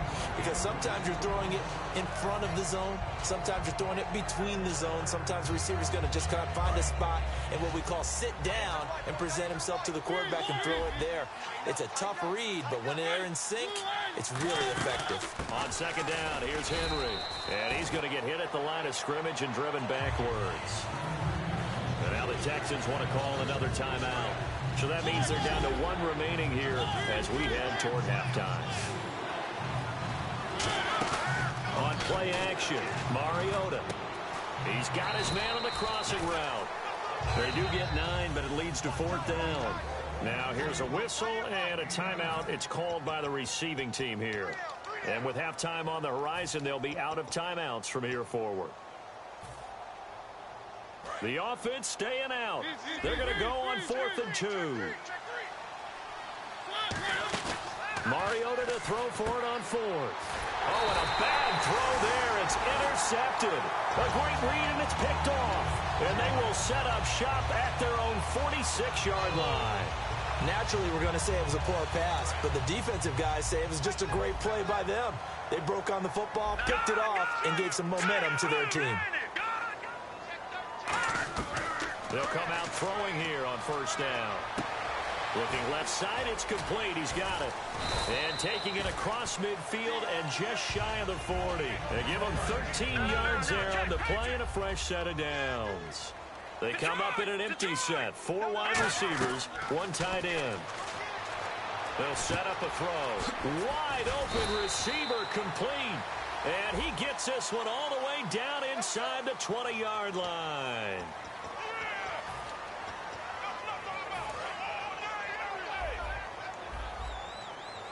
It's a 5-receiver set. 3 to the left, 2 to the right. From the red zone now, they'll look to throw. Into double coverage, and it's intercepted. A great read, and it's picked off. And a big turnover there as his guys will get the football back. And here comes Tennessee as they get set to take the field. And the ball backed way up, so thinking with this amount of time on the clock, probably just sit on it, and we'll see these two teams go to the lockers. Yeah, I don't think you want to overthink it in this situation. Either side of the ball. Just go ahead and finish up the half and get on out and talk about it. Second down following the run. Looking to jam the receivers at the line here. Press coverage look defensively. They come out here in the eye.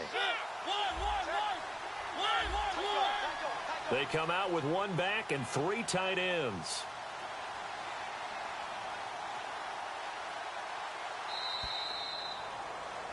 So we reach halftime. And actually, Larry, hold that thought. We're right back to the action. So both teams have their marching orders, and we'll get going again here in quarter number 3. And a fair catch signaled for and taken successfully.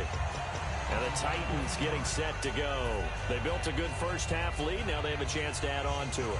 And what I'm thinking is that the offensive staff spent the entire halftime just working with them on, here's what we think they're going to do to attack us in the second half. Nice first half that we've had, guys, but be prepared for some change-ups. We're going to see them when we kick it off in the second half. See how they handle any adjustments that might be made defensively. 2 yards on the pickup there. It'll be 2nd and 8. Well, that's not a run that's going to make any of the highlight tapes, but they've been moving it well all game on the ground. This is another one that keeps them moving forward. They'll run it again with Henry. And he powers his way up past the 30. Call it a gain of 5 that time, and they'll be left with a 3rd and about 4. And third quarter here, you've got the lead. This is where that strong run game can really benefit you. Stayed in bounds there, kept the clock going. I like all the points you just made there. And if you throw the football and it's incomplete, now you stop the clock and you've helped out the guys on the other side of the ball. So keep it in the hands of those runners. Keep moving it. Keep grinding the clock. Oh, he's got a man wide open, complete. And they pick up 25 as they convert on 3rd. And a good quarterback facing zone coverage. If he has just a little bit of time to survey the scene, that's what's going to happen. No doubt about it. If there's no pressure, he's going to continue to pick them apart because he'll have all that time to find someone open downfield. You can only cover for so long. So maybe they want to go to a zone blitz scheme, get a little bit more pressure. Remember when Carolina did that against Denver? They lost the game ultimately. They dropped the defensive end out, and he ended up with an interception in that game in Super Bowl 50. Maybe some sort of scheme like that to try and get more pressure at the passer.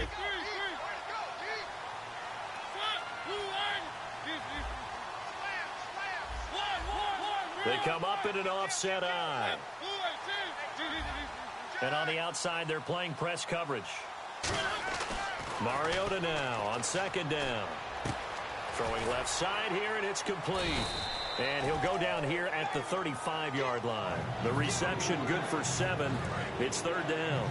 Partner, nothing complicated here. This is just a pretty simple drag route. You're exactly right, Brandon. Instead of throwing it downfield, they just throw it underneath and let the receiver do the work. And on the ground they go with a running back. And he gets it to the 32. Good enough for a first down. Give him 3 yards and a fresh set of downs. Everyone understood their role on that play. 3rd and 1. You know the defensive guys, they're trying to get down and get low and get leverage on the offensive lineman, but they didn't allow that to happen. They created a crease and allowed him to get through for a first down. Mariota now to throw on first down. Out to the flat. That's complete to his running back. It's a loss of a yard there, and now second down. Really good defensive effort. They were all over that little swing pass out to the right side before lost yardage. Terrific read, better execution, and done with a lot of enthusiasm, wasn't it? Absolutely. They saw it all the way, ran to the football, and caused a nice play for lost yardage. Now a second down throw for Mariota. And that's off the mark, incomplete. Derrick Henry, the intended receiver, out of the backfield. And that'll make it third down. Not too many things get to a quarterback of this magnitude, but I think it's safe to say that pressure can get to any quarterback. And he's obviously a great franchise quarterback, but felt the pressure, threw it incomplete. Throwing, Mariota. Got a man over the middle, and it's complete. 18 yards there and a first down. And the offense moving quickly to the line. And fits the exact right word. Over the middle, there's almost always traffic, so anytime you're a receiver in that area, you're not just focused on catching the football. You're wondering where the collision's going to come from, right? Because there's almost always someone there able to concentrate, catch it, and even added a little extra at the end with a short run. After all the preparation, all the practice, a play like that will absolutely break your heart. They had everything they wanted, just unable to complete it. In the end zone, a big-time drop. And he'll give it here to his running back. Man, this play gets blown up. They'll lose yardage. Back at the 17. He lost 2 there, and it's third down. Looking to speed things up here, going with some tempo. Mariota. Quick hitter here, it's complete. They get only 4 that time as that leads us to a fourth down. They didn't get the first down, but I have to say I do like the call. I like what they were trying to do. Try and hit your receiver on the run and see if he can pick it up. Keep it on his feet, get a little rack yardage. Yeah, but a nice job defensively to get to him and keep him short of the first.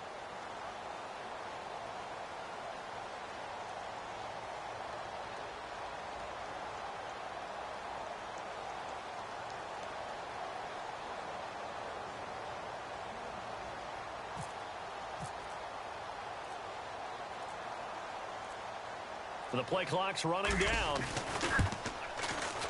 And his kick here is good. And that will stretch the lead up to 3 touchdowns now. It's a 21-point game. So they get 3. They were hoping for 6. An unlucky number 13 play drive.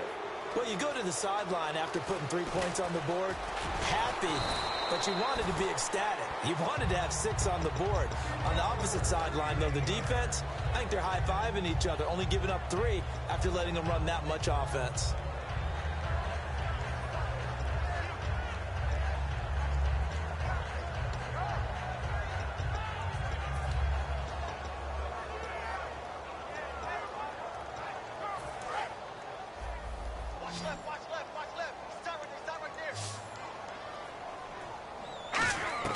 Trying Trying to shake off the interception from the last drive. He'll look to throw. Underneath for Miller. A good gain of 14 there, and it moves the chains. And now it looks like they're going to be in the hurry-up. So many times you hear today's NFL described as a space game. Get your best players into space with the football in their hands.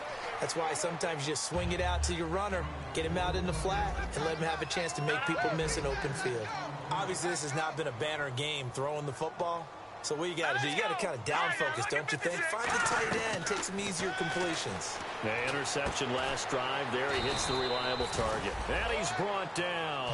Give him 10 yards on that one, and that'll earn him a fresh set of downs. They're going to hurry back to the line now. Back to throw now on first down. He's going to air one out. That is caught. Hopkins for the Texans touchdown. DeAndre Hopkins, his second touchdown on the season. And the Texans get a bit closer. And the lead will be cut down to 14. The kickoff team on the field now as they will send this one away.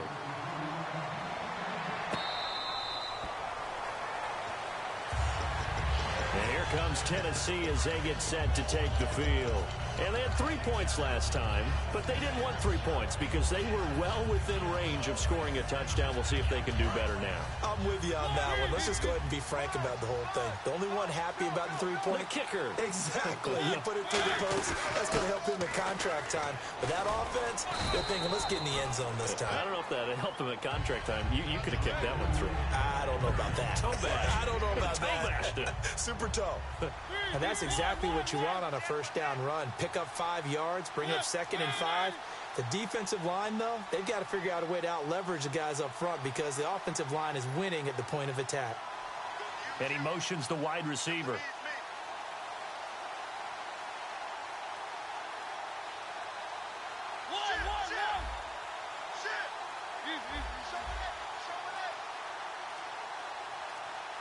They'll need to get the play off quickly. Again, it's Henry. And they take him down. And now the Texans are going to stop it as they signal for a timeout. It's just their first, so 2 remaining as they burn one here in this third quarter.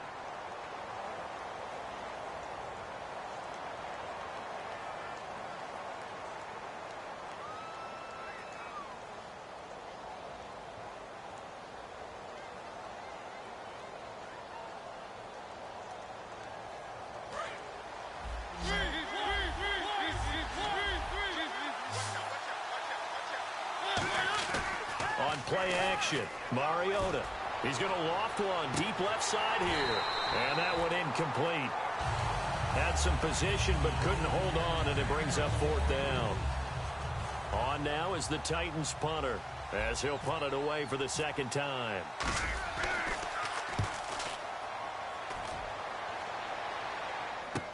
This is taken at the 15.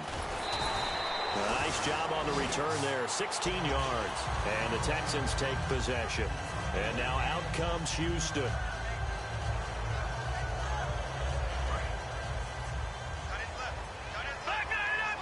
They come up in an empty set. 4 wide receivers, 1 tight end.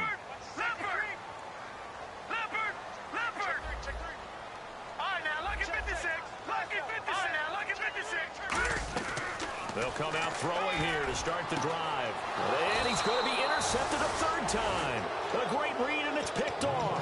And they get the football. They'll set up shop at their own 49-yard line. The Titans offense now, they work their way back onto the field. And they're coming off a 3-and-out, my friend. I think they've got to look at that play sheet and go to a spot that they haven't gone before.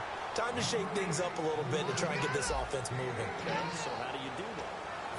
Offense comes to the line now, 1st and 10.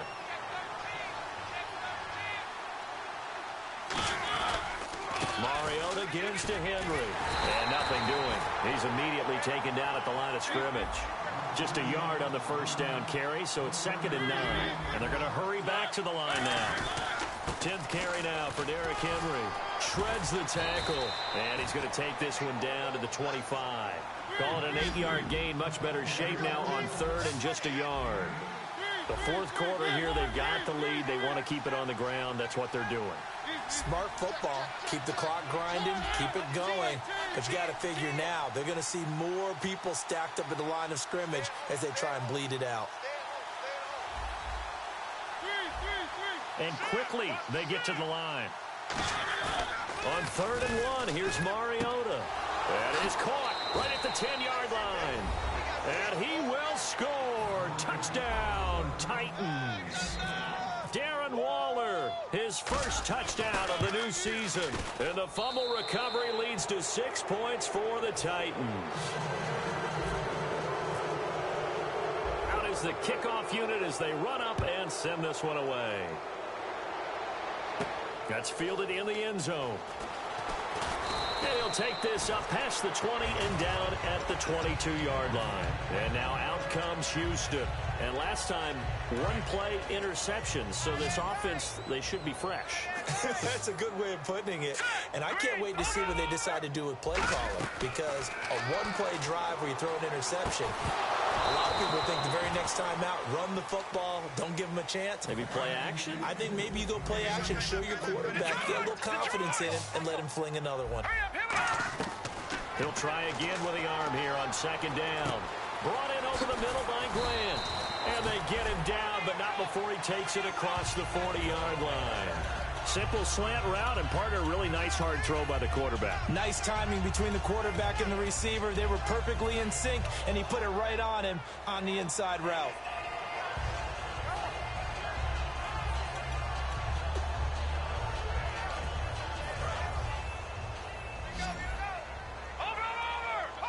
They come out 5 wide, 3 of them to the right side.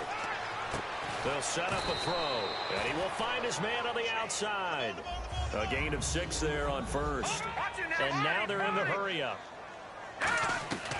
They'll stick with the passing game as he looks to throw. Wide open receiver complete. That one goes for 24 yards. And with that last play, he's now up over that 300-yard mark. And in today's NFL, it almost feels routine. And I hate that when you talk about a 300-yard passing game. To me, 300 yards still signifies excellence, and he's achieved that in this performance. Give him 27 yards that time. And the Texans are going to have a 1st and goal. Well, even after all those interceptions, he's not deterred, still confident to go deep at work there. I think all the old rules about playing that position still apply. If things go wrong, you still act like you're the best player out on the field. You still carry that supreme arrogance with you and continue to fire the ball. I've seen guys have games like this, and this is where you find out if you're great or not. Can you overcome some interceptions and still lead your team to victory? Every team we ever talk to that continues to run the ball in a game, even when they haven't had much success, all talks about attrition, don't they? If you keep running it, eventually good things are likely to happen. It's been a hard go in this game today, hasn't it? Yeah, this defense, they met pretty much every challenge in front of them this afternoon. They're still trying to run the ball, but they're not finding much space. They come out with 1 back and 3 tight ends. On 3rd and goal, Irvin. And he gets into the end zone. Touchdown.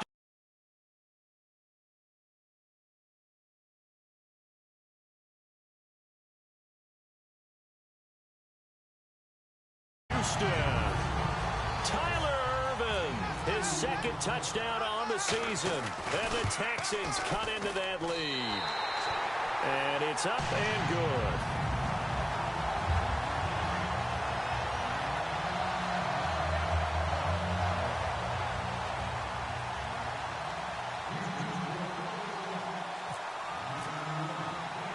Set now to kick this one away, and off it goes. Short kick. One of the up middle take it now. Here's the Titan offense now as they make their way back onto the field.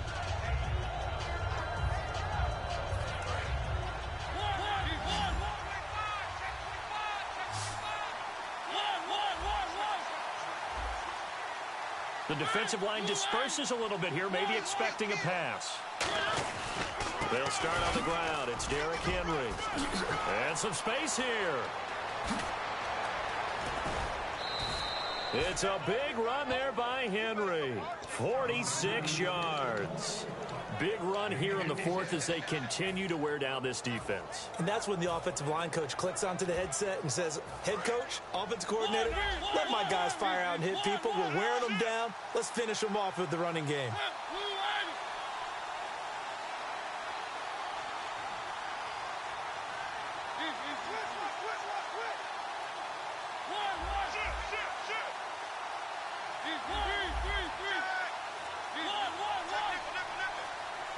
Time running out here on the play clock. To throw is Mariota. Looking left side, he's got it. Complete. And now the Texans want to call another timeout. That's going to leave them with just one remaining here in this fourth quarter. Completed pass play. Now let's see if they go back to the air or to the ground. Going to give this time to the tailback. And running room scarce here. He's going to be stopped in his tracks at the line of scrimmage. Jadeveon Clowney there on the stop. And they're going to speed things up here. Now Mariota. This will be caught just inside the 10. 5 yards on the pickup. So they're going to come to the line here, and it appears trying to go for it on fourth. So much about offense is what you call hidden yardage. You know, you throw the ball to someone, they catch it, and then they can make a big play. You know, they create a play, run out. And into the end zone for a Tennessee touchdown. A great effort there. His third touchdown of the game and fifth on the year. And the Titans find a way to stretch their lead. The kickoff unit is out on the field, and they will send this one away. That'll be taken in the end zone. And the decision to bring it out, a good one, as he's up a yard or two shy of the 30.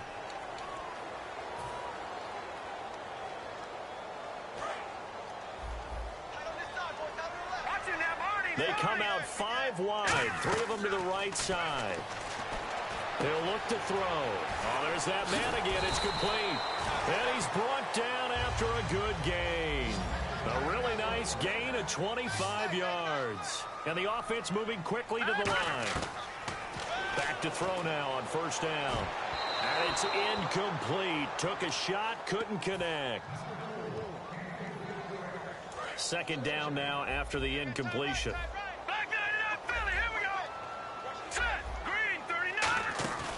They'll set up to throw.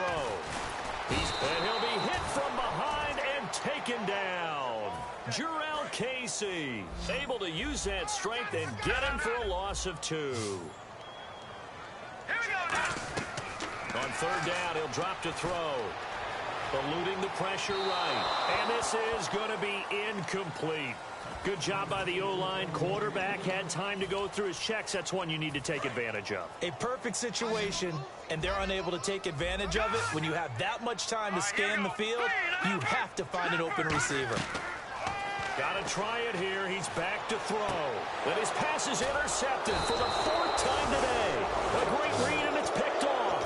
And his guys will take over at their own 44-yard line. And here comes Tennessee as they get set to take the field. And it's a unit last drive that did it all on the ground, Charles. And they controlled it from the interior. Big on big, right? Offensive lineman versus defensive lineman. Got a man, and it's taken in for a Titans touchdown. Their dangerous wide receiver. His 4th touchdown on the year. And the Titans are going to add on to their lead. The kickoff team on the field now as they will send this one away. That's fielded in the end zone. And he'll probably wish he reconsidered here. It'll cost him 10 yards now with a new rule as he's down at the 15-yard line. Miller, the lone setback. Trying to shake off the interception. He'll look to throw. And it pops free. The collision there jarred the ball loose and brings up second down. They'll run it now out of the gun. They find some open field here. And he gets this one all the way up to the 40. A really nice gain of 25 yards. Looking to speed things up here, going with some tempo. They go play action here on first down. You got to feel a little bit for the defense there. They've done a terrific job all day long holding this guy in check. But that might have been the run to break things out for him, maybe turn things around. Now he's going to have some confidence, and maybe he'll get to his normal yardage. Flush to his right. Oh, he stays up, fighting through. And he'll just chuck this one up into row G. It's incomplete. The Pro Bowler DeAndre Hopkins, the intended receiver. And it's 3rd and short. And the offense looking to pick up the first down after the second down incompletion. On 3rd and short, they'll try and pick it up through the air. And my goodness, another interception. A great read, and it's picked off. And the return this time will go out to the 42-yard line. The Titan offense now working their way back onto the field. They come into enemy territory, and I don't care what the matchup is in the National Football League. You're up like this late in the game on the road. This feels pretty good. Oh, it feels fantastic. Anytime you get a road victory in the NFL, that's a big-time accomplishment, and to do it this convincingly, that just tears up the script that every home team has, which is nobody comes into our house and pushes us around. They took care of business today. Yeah, they pushed around, and now the final stages of this one. I know for us it's fun, and it's not so much fun for the rookie receivers when we see them coming into the league, and we're going to training camps. You see them working on getting 2 feet down instead of 1. But the best ones train in college trying to get 2 down instead of 1, so the transition's a little bit less. In this case, though, wasn't able to complete it anyway. I'm not sure we could spot any tendency here on this 3rd down. They could have run it or passed it. Either one was available. They chose to try and get it through the air, but they were unsuccessful. And with things looking pretty good on the scoreboard, they're going to keep the offense out there and go for it here on 4th. And this time he's got the hook up. It's complete. Now hold everything here. We're going to get a timeout by the offense. It's just their first. They've got 2 more to use here in the final stages.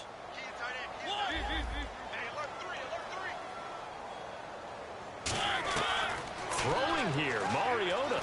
He's going to fire one. This is caught inside the 15. Now whistles come in. We're going to get a timeout here by the offense.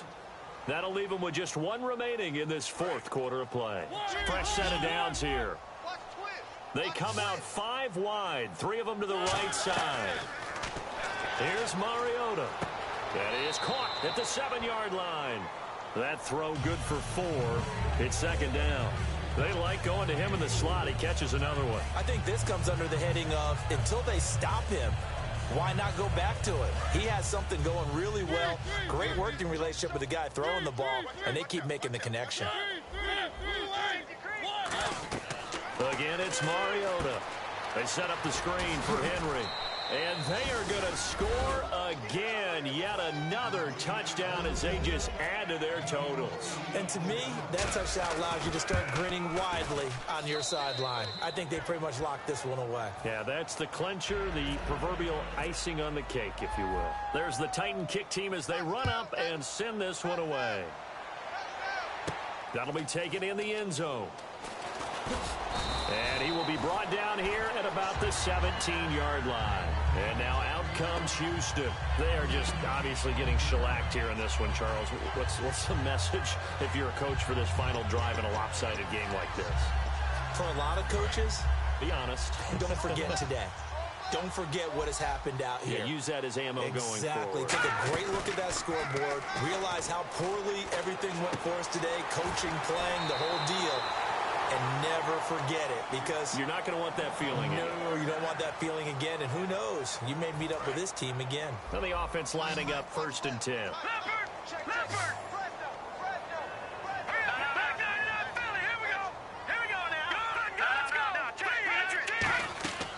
From the shotgun, he'll look to throw. He couldn't quite hold it. Got hit. Ball pops out. Incomplete. Looks like the defense in press coverage here. And 2nd and 10, he'll look to throw again. Underneath for Miller. And getting this just shy of midfield, they'll spot it at the 49.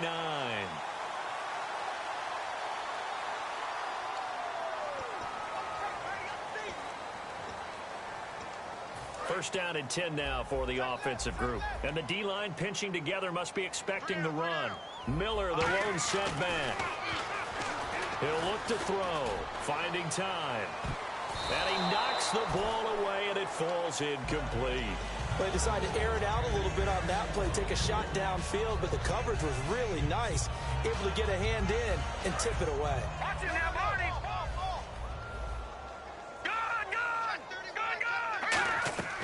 He'll try again with the arm here on second down. Caught left side, Hopkins. And a little bit of a consolation prize there. He's into the end zone.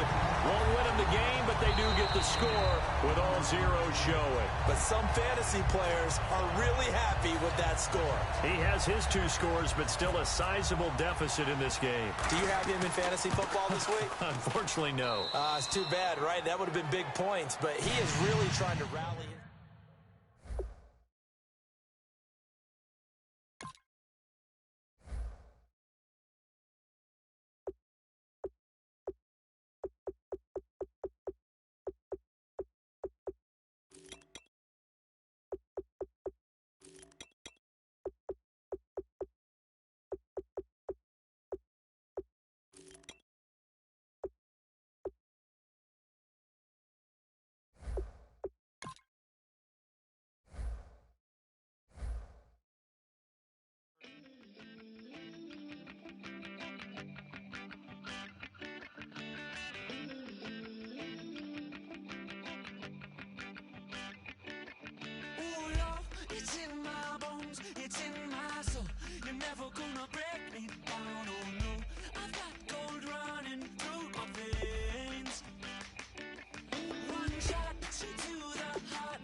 everybody. I'm Larry Ridley.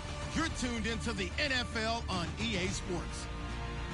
Today's game features a team that can get it done on the ground. The Cardinals are top 10 in rushing TDs, and they'll go up against the Saints defense that needs to be ready for it.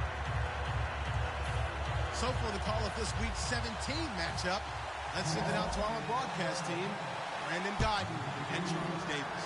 Okay, Larry, first opened in 2006. Here's a look inside University of Phoenix Stadium in Glendale, Arizona. Today, we've got a good NFC matchup on tap between the New Orleans Saints and the Arizona Cardinals. Looking to jam the receivers at the line here. Press coverage look defensively. They come out here in the I. Flex round. Here we go. Check. Let's go. Now a handoff here to his running back.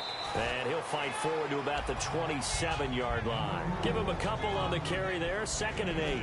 And if this offense is going to flow today, certainly the running back will be a key piece. Without a doubt, because they asked their runner to not just do that, but to block, to catch, to help set a tone for their offense. See if they stay on the ground for 2nd down.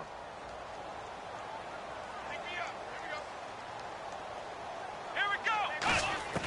He'll look to throw. And his throw here is incomplete. Allen Robinson, the intended receiver. And it's 3rd down. And here now, New Orleans defensive unit. Stephon Anthony acclimated quite quickly to the NFL. As soon as he joined the team, he became their leading tackler. An early tough test on the opening drive. This is 3rd and 8. Back to throw here. And he couldn't hang on to it through the contact. Incomplete. And he's certainly not a guy that drops that football very often. Indeed, because that's a bit of a surprise. I know he's in the middle of some traffic and people, bodies all around him, but he usually has the focus to haul that one in. Fielded at the 20. Well, he wasn't too far from breaking that. Officially, give him 15. And the Saints will take over with a 1st down and 10.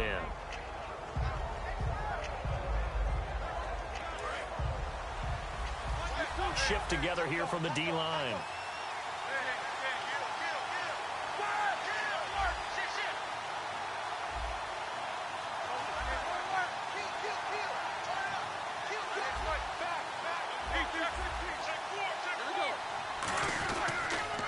A first carry now. This is Williams.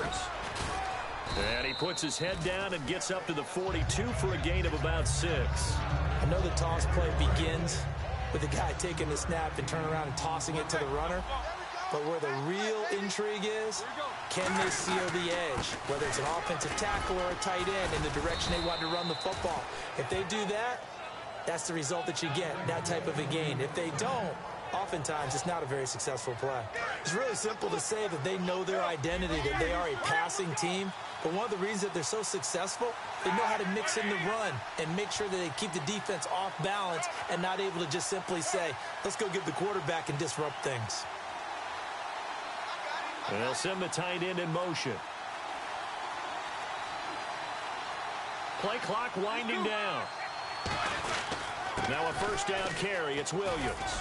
And nowhere really to go there. He'll take this up just shy of midfield. And give him 4 yards there. It'll be 2nd and 6. And here's the offense today that hopes to get off to a strong start.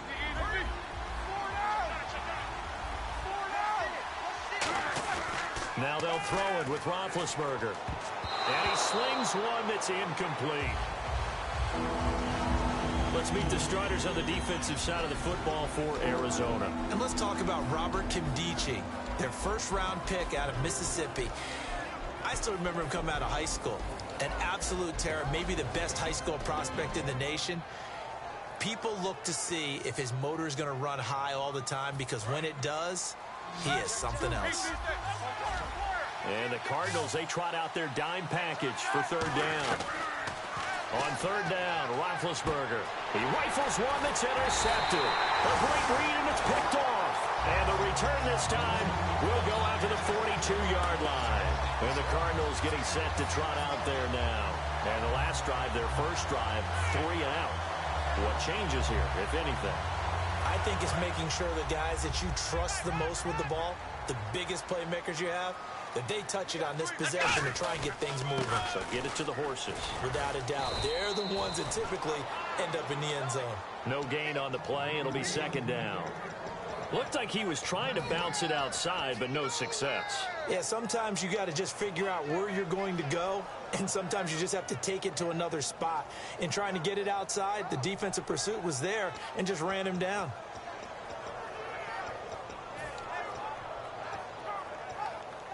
And on 2nd and 10 now. Watch left, watch left, watch left. Stop right there.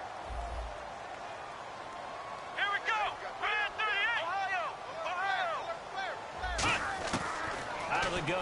look to throw. And his throw's going to be incomplete. J.J. Nelson, the intended target. And it's third down. And on the outside, they're playing press coverage.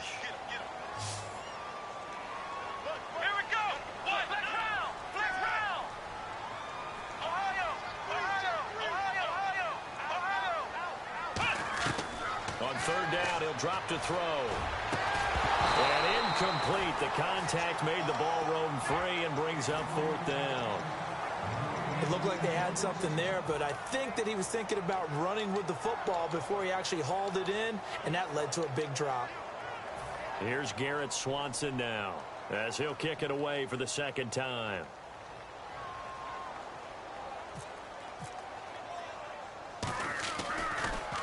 Oh, it's a wobbler here. And a good result there as that'll get out of bounds and pin them back at their 10-yard line. The Saints offense now, they get ready to head back onto the field.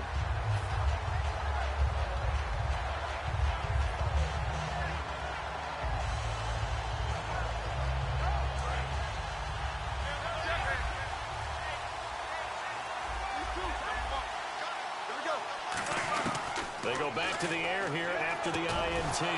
Over the middle, it's complete. They pick up 12 on the play there, and they move the chains. Well, clearly one of his advantages as a passer is his height. Sit back in the pocket, fired over the middle. That makes things tougher defensively, doesn't it? It really does, because your goal is to move the quarterback off his initial spot. And he fires one that's intercepted. Picked off by a former first-round pick, Shane Ray. And he is going to get this one back to the 20-yard line. Here's the Arizona offense now as they get set to take over. And 3 and out on the last drive. No points on the scoreboard. A little soul-searching now? I would say so, and they need to help out their defense a little bit. They've had to be on the field a lot more than normal, put them in some tough spots. But what's the old adage? When you get another chance, it gives you a better chance to do it right. And they'll run it here. And he'll get this down only to the 18. 2 yards on the carry there. It'll be second down. Okay, no score on that play, but this guy's been a touchdown machine all year long. You know they trust him with the football. Looking to throw. He's got his man. It's caught in the end zone. Touchdown, Arizona. Allen Robinson, his 11th touchdown of the year. And the Cardinals have taken the early lead. And the Cardinals will go up 7-0. Now Catanzaro after the touchdown to kick it away.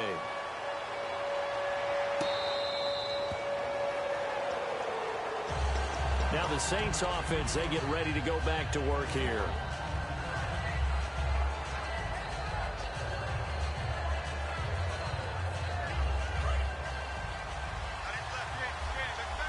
And some changes here as the D-line separates some.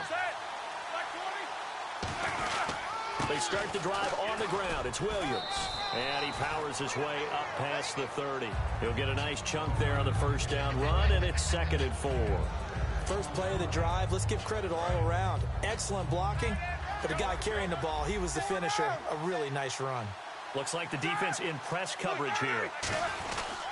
Again, it's Williams. And he'll be tackled at about the 35. And give him about 4 on the play, but he's marked short, so it'll be 3rd and about the length of the football. So second down was a run play. Now let's see what they do on 3rd.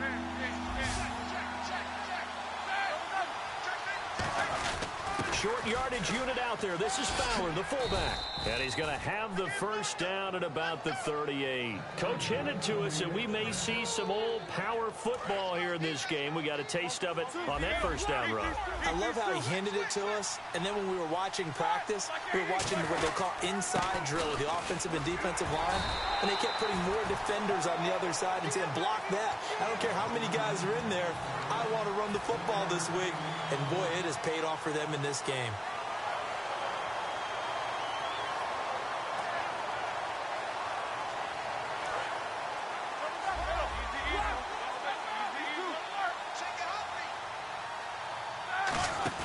Play action. Now Roethlisberger. He sets to fire deep. And both guys were there, but it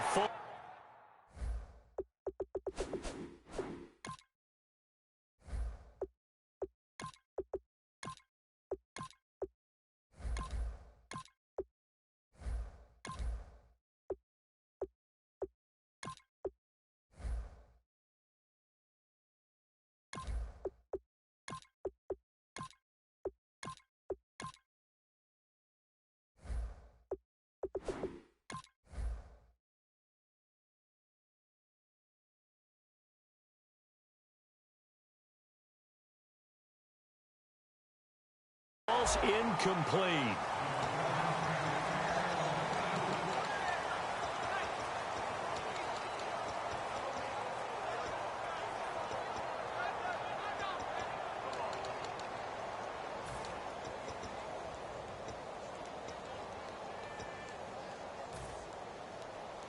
So a second down incompletion now brings up third down.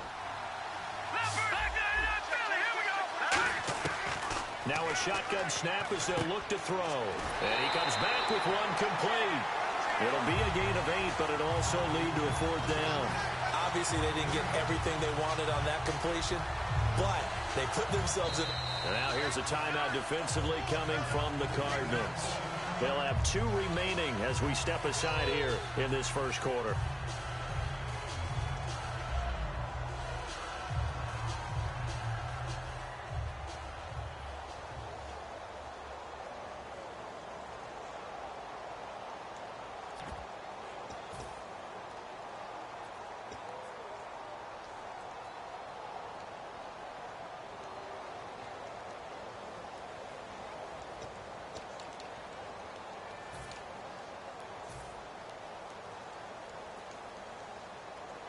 And how about this one now? In their own territory, a gutsy call. They're going to go for this on 4th and a yard. And whistle blown. A timeout here is taken, and it's taken by the kicking team. They'll have 2 remaining as we step aside here in this first quarter.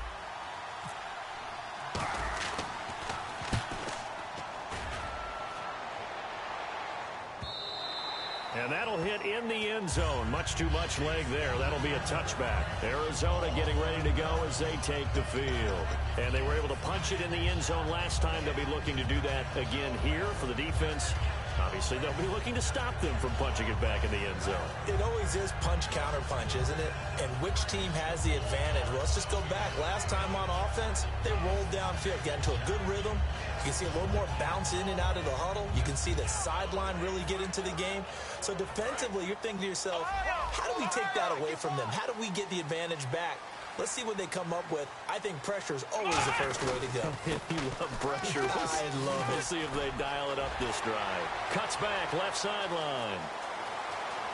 And now the rookie's free. Touchdown, Cardinals. A great play there. An 80-yard touchdown. And the Cardinals are able to show off their quick strike ability. And with his speed, if he just finds the slightest crease, he can take it the distance like he did there. How about the leverage up front? Offensive line, out-leveraging the defensive front to create that space, that crease that he was looking for. And once he hits open field, he's going to be very difficult to catch and corral.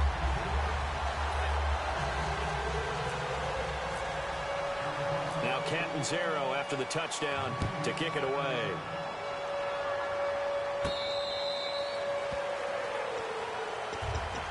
Out onto the field comes New Orleans. And down on the scoreboard, certainly needing to avoid what happened on the last drive, punting the football. Sense of urgency has to take over for them here. They know the score. They know the situation. And by the way, the punter no longer exists for their offense. That's how they have to treat this drive. They need points. Big time. They come out 5 wide, 3 of them to the right side. They'll come out throwing here to start the drive. Trying to lay one up deep. And it's knocked away and incomplete. Well, I guess we just discovered that someone is certainly not going to sit back and just take it in this game, huh? No, they were trying to get that touchdown back in one shot. One shot, trying to help out his defense and let the other team know they were coming after him. Back to throw now on 2nd and 10. Sideline throw, it's complete. And a nice job there of keeping the toes inbounds. If you're running out route, it's likely you end up near the sideline. And what did we just see there? Toe tap. You got it. The benefits of practice. Toe tapping, foot dragging, picking it up, and making sure it was a catch. And he's got the first down as he's up to the 45-yard line. So here we go, 1st and 10 now. Looking to jam the receivers at the line here. Press coverage look defensively. And that's one of his advantages of a passer, is it not? With his height, setting back there in the pocket, firing it over the middle, he can really see everything clearly.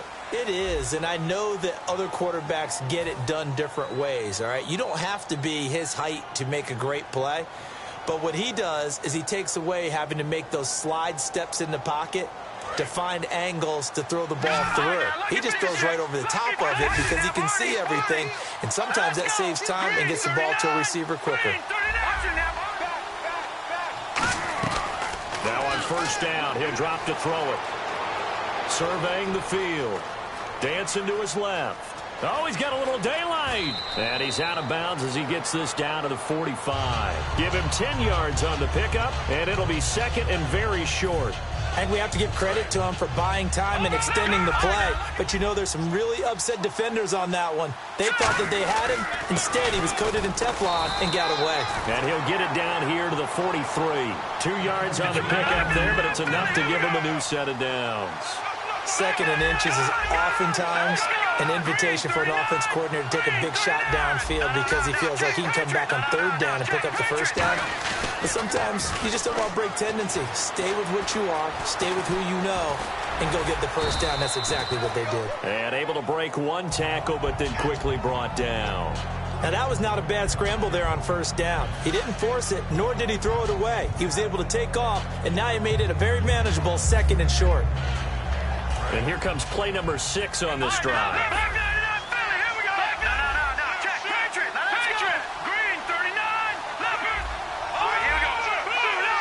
They come up in an offset eye. Now they'll switch it up here and look to throw. Looking left side, it's complete. He's got it.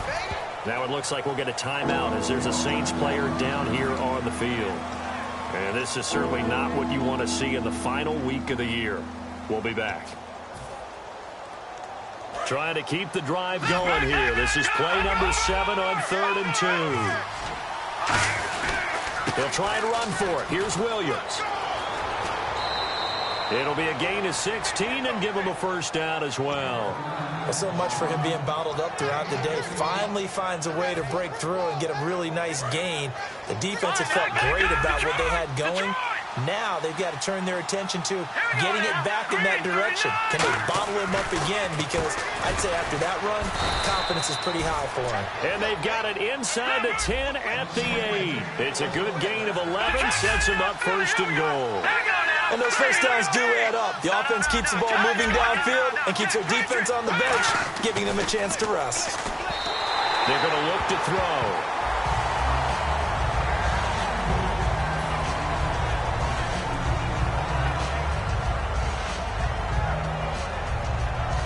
And a really long drive here, and it goes on and on. They'll drop the throw. And he's got it. Touchdown, Saints. Their dangerous wide receiver. His 5th touchdown now on the year. And the Saints are back within a score. Well, that's about as quick of a passing touchdown as you'll ever see right there. Everyone has a section in their playbook called the quick game. That was the super quick game. Out of the hands of the thrower, bam, right to the receiver, successfully for a touchdown. How in-depth is that quick game part of the playbook? It's pretty in-depth because people want the ball in the hands of the quarterback into the playmaker's hands downfield as fast as possible. There are a lot of plays, a lot of options involved with that. Arizona getting ready to go as they take the field. And coming off a one-play drive that was so deflating for the defense, what's their mentality? How do they rally here and stop this offense? Well, hopefully there's some determination that sets in because they weren't ready to go on the last one. Give all the credit to the offensive guys for getting it done, but to allow a run of that length, that's just not being prepared. So now, are they determined? Are they ready to read their keys and make the proper plays? And we'll see how determined they are.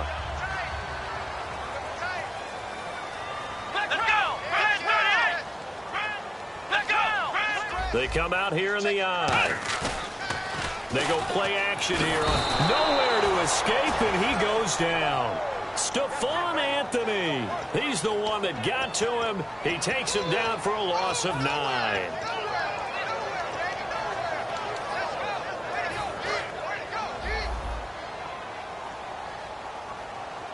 One receiver left, 2 to the right. They'll look to throw here. Under pressure, they got him again. They'll wind up losing 10 on the sack, and it'll lead to a 3rd and long. Well, this is what happens when you get behind the chains, as people like to say. When you have obvious passing situations, hard to vary it up and fool a defense. And you hate those situations if you're an O-lineman, right? Oh, without a doubt, because you just know that. And he's taken down here by the Saints. Call it a loss of 4 there on the sack. And speaking of the number 4, it brings up 4th down now.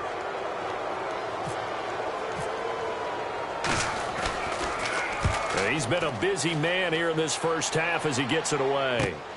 This is taken at the 23. A very good return there. Give him an even 20 yards.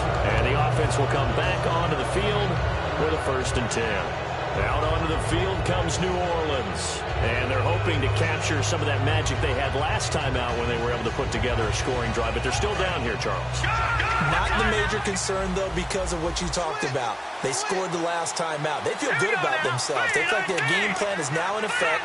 They know how to attack and what plays they want to put together. But they've got to keep it moving in the right direction because, as you did note, they are down on the scoreboard. 9 yards is the pickup there, and they'll have a 2nd and 1. Probably a bit of a surprise call there on 1st down, but how about a tone setter for the drive? Picking up nice yardage with the big man setting the tone physically. They stay on the ground. This time it's Williams. And he'll be taken down at the 44-yard line. 5 yards is the pickup there as that extends this drive. 2nd and 1 is often an invitation to take the big shot downfield. I bet the offensive lineman said, are you kidding? We just get on our backs and let's go get the 1st down. They love being physical. And he'll be brought down at about the 42. Give him 3 on 1st down. It'll set up a 2nd and 7. Time to step aside. More from the desert after this. We always like to talk about defense in terms of levels. 1st level defensive line, 2nd level linebackers, 3rd level defensive backs. On that run, that was what we call a 1st level run, and it was stopped by a 2nd level player.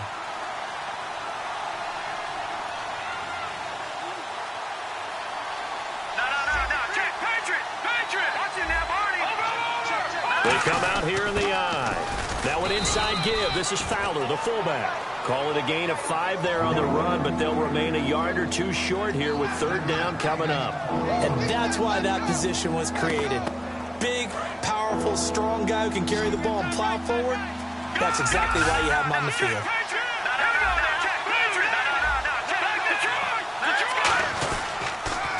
On 3rd down, here's Williams. And this play will be blown up. He'll lose yardage back at the 38. Field goal would have been a decent length at 55 yards. They keep the kicking unit on the sideline. They're going for it. Back to throw. And this is incomplete. Boy, it looked like he had it and dropped it. And the Cardinal defense is going to get the football back. And the Cardinals offense here ready to take over. And a tight game after punting last time. See if they can get something going on this drive. As they head to the field now, with the game this close, you've got to feel there's a sense of urgency for them going on offense right now. But they have to do it without letting panic creep in and affect their play. Yeah, the Saints signal for another timeout. So that means they're down to 1 remaining here as we head toward halftime. A 1-yard gain could look like a disaster, but it all depends on how the game is going. Is it a series of 1-yard gains running the ball? If that's the case, you might have to start thinking about throwing it a little bit more. But if it's just the occasional 1-yard run, hey, congratulations to the defense. They won that one. Come back and get them the next time. Now they'll throw here out of the gun. And Nelson's got it here right side. A nice pickup there, 10 yards, and it'll move the sticks. That looked like a pretty good route combination there because you've got to find a way to clear the guy running the drag. Because when you do, you just put the ball on him and then let him run. Yeah, he's got some space. So the offense has it 1st and 10. Here we go. Black round. Check. Here we go. 1, 9. Possible run anticipation. Here's the D-line sandwiches together. They'll run it now out of the gun. And he'll get this into enemy territory, but not by much as he's down to the 48. A gain of 3, 2nd down. And after the play on the ground, that brings up 2nd down here.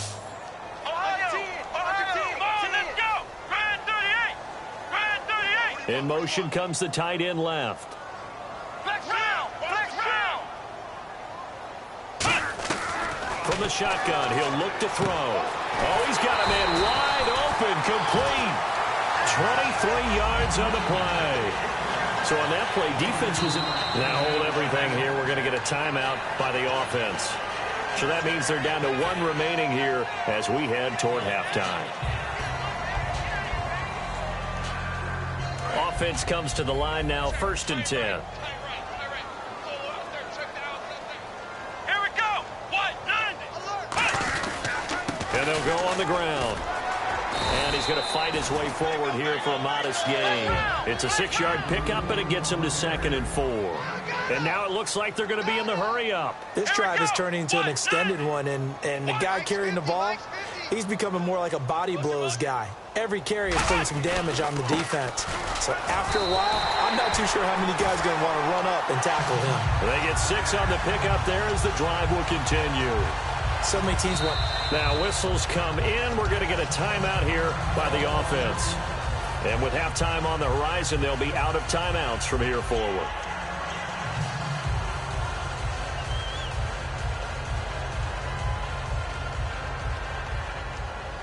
So even though it's 1st down, here's the field goal unit on now to try to get 3 before halftime. And play is stopped here. Timeout. It's the defense calling the timeout here. And with halftime on the horizon, they'll be out of timeouts from here forward.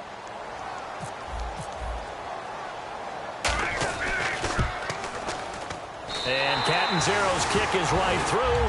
And they will move up by 10 now, 17-7. So the drive stalls out, but they are able to put 3 points on the board. Yeah, just a yard or two shorter than an extra point, so no problems converting there. That'll be taken in the end zone. And a pretty good return here. He'll be stopped just shy of the 25 at the 24. Hey, Charles, you give me a water. Jeez, Chuck, they cut off the halftime show again. Quicker than anticipated, ready for the start of the 2nd half. That's fielded in the end zone. Out come the Saints now. They'll go on offense first here to begin the 3rd quarter. They have the ball here for the inaugural drive of the 2nd half. Pretty big deficit, though. We'll see what adjustments were made in that locker room. And I never want to make something more important than it actually is, right? I don't want to create more hype than what is there. But this is a real, I'm doing it, though. This is a really important drive. And we often talk about teams scripting plays to start a game. A lot of them script to start the 2nd half, too. And they're scripting something that they expect to get them into the end zone and back into this game. We'll see if that script is a good one for them. It goes as a gain of 8, and it moves the chains. And that's a nice pickup of a 1st down on that 2nd down run. And at that yardage gained, they can run that play on any down. Now Williams. And he's across the 40, 3 extra yards to the 43. 5 yards is the tally on 1st down. That brings up 2nd and 5. Frustrating for a defense, energizing for an offense. Finding a way to create that type of yardage in your running game, that'll make the guys carrying the ball very, very happy. Now a give, 1st man through. This is Fowler. And he'll take this one up close to about the 45. 2 yards on the carry there, and it's going to lead him to 3rd down. Let's give a lot of credit to the offensive line. They've been able to move the ball really well on the ground the entire game. And while that wasn't a huge one, that's okay. They'll take them in short, steady bursts. An extra DB added here for the Cards on 3rd. Blitzer play coverage. On the ground, this is Williams. Only a yard on the pickup there, and it's going to leave them with a 4th down. Well, this was just simply excellent defense. On this 3rd down, they had to be alert for the possibility of a pass, but that didn't stop them at all from understanding what was going on when they decided to run the football, and they just swarmed and stuffed them for almost no gain.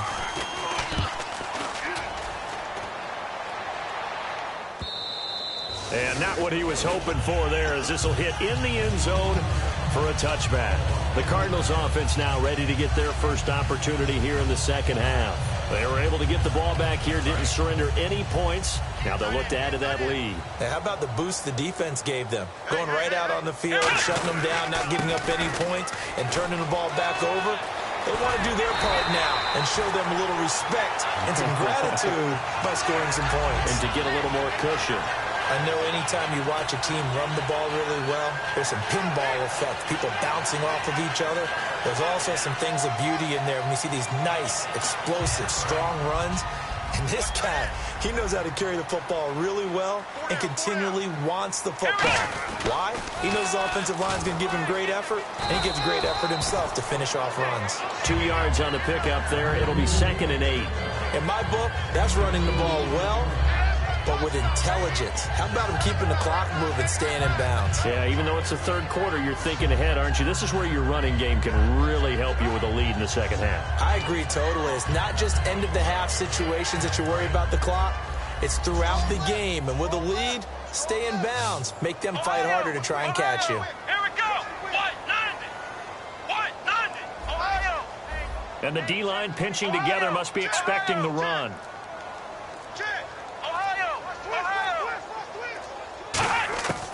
Out of the gun, they'll look to throw. And his throw is incomplete.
Tough spot for the offense. 3rd and 8. Watch left.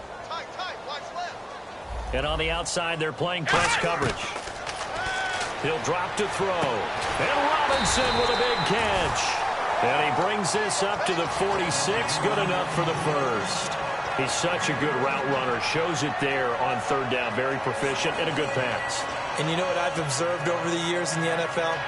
The better a route runner you are, the more confidence your guy's going to have in you to go to you in important times because he can trust you being in the right spot, and they connected there and picked up a first down.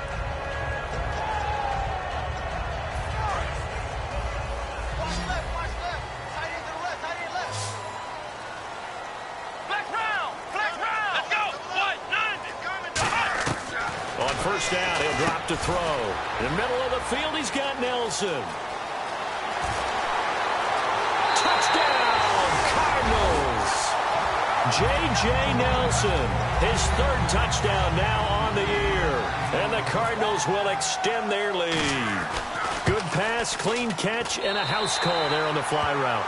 And not that much room to operate. So that tells you about his acceleration. We always talk about being able to go from 0 to 60 real fast. Took him less time than that to get to top speed and complete that play. This fielded a few yards into the end zone. And he'll get it up past the 20 to the 22-yard line. Now the Saints, they trot their offense out here. And with this deficit, you can't have too many more drives like the last drive where you had to punt it away. You know what I would tell my offense right here? The punter doesn't exist, guys. He doesn't even exist. He's not a team anymore. I just cut it, all right? So you got to go out and create some offense for us here and give us some points. No way does that guy get on the field on this drive. Poor punter. Yeah, it wasn't his fault. But hey, listen, there's got to be casualties at times. We're trying to win a game.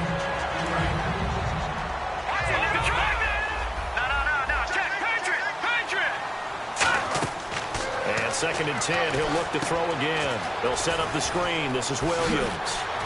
And he'll get this up to the 34-yard line. 12 yards there as they move the chains.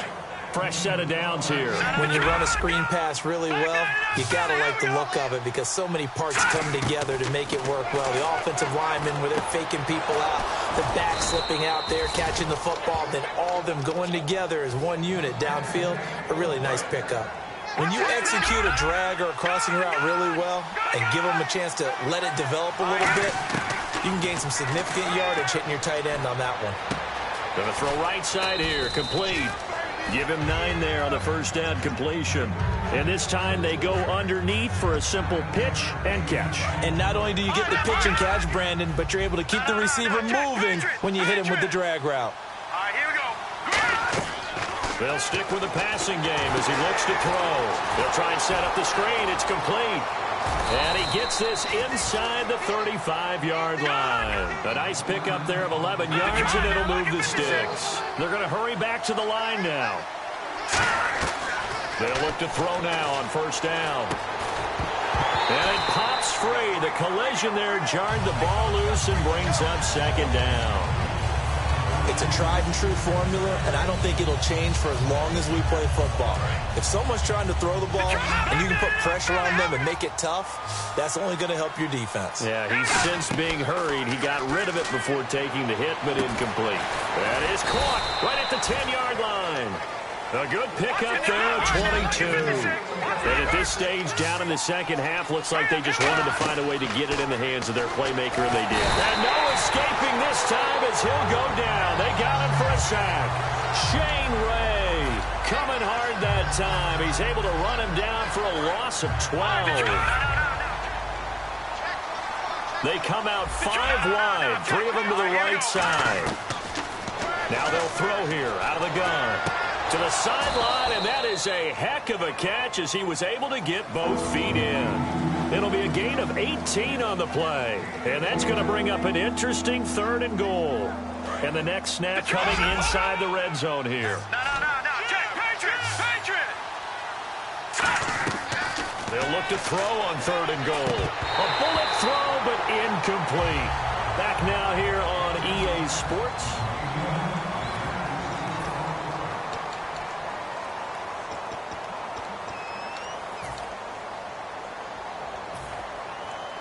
And a field goal obviously means nothing here. They're going to go ahead and go for it on 4th down. They come out here in the eye.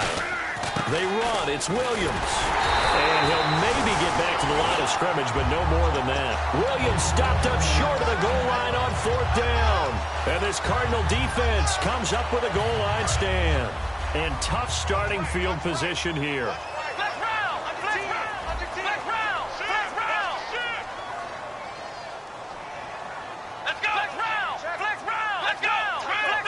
And no press coverage here. They are backing off in the secondary. Room here to run. And he cuts it out to the sideline. And he will take this into enemy territory as he's out of bounds on the other side of midfield. It's a loss of 2 there, bringing up second down.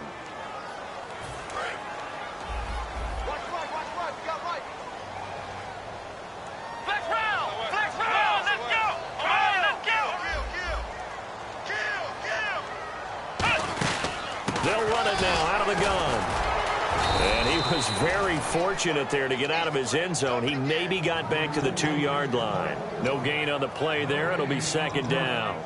And in this situation with the lead 4th quarter, they're liking keeping the ball on the ground, I'm sure. That's just smart football, but you know the defense has to know it as well. They've got to stop them here. So now we're going to see that loading the box in a big way. 6, 7, 8, 9, whatever it's going to take, puts a little bit more pressure on your big offensive line. Everything about that play tells you about today's NFL offenses and what they're asking out of running backs. You can't just be a guy who can run the football. You have to be able to catch it as well, and he didn't get that done on that play.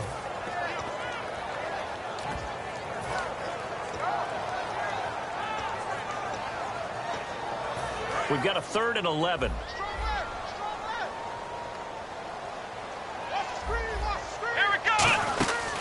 They'll run it now out of the gun.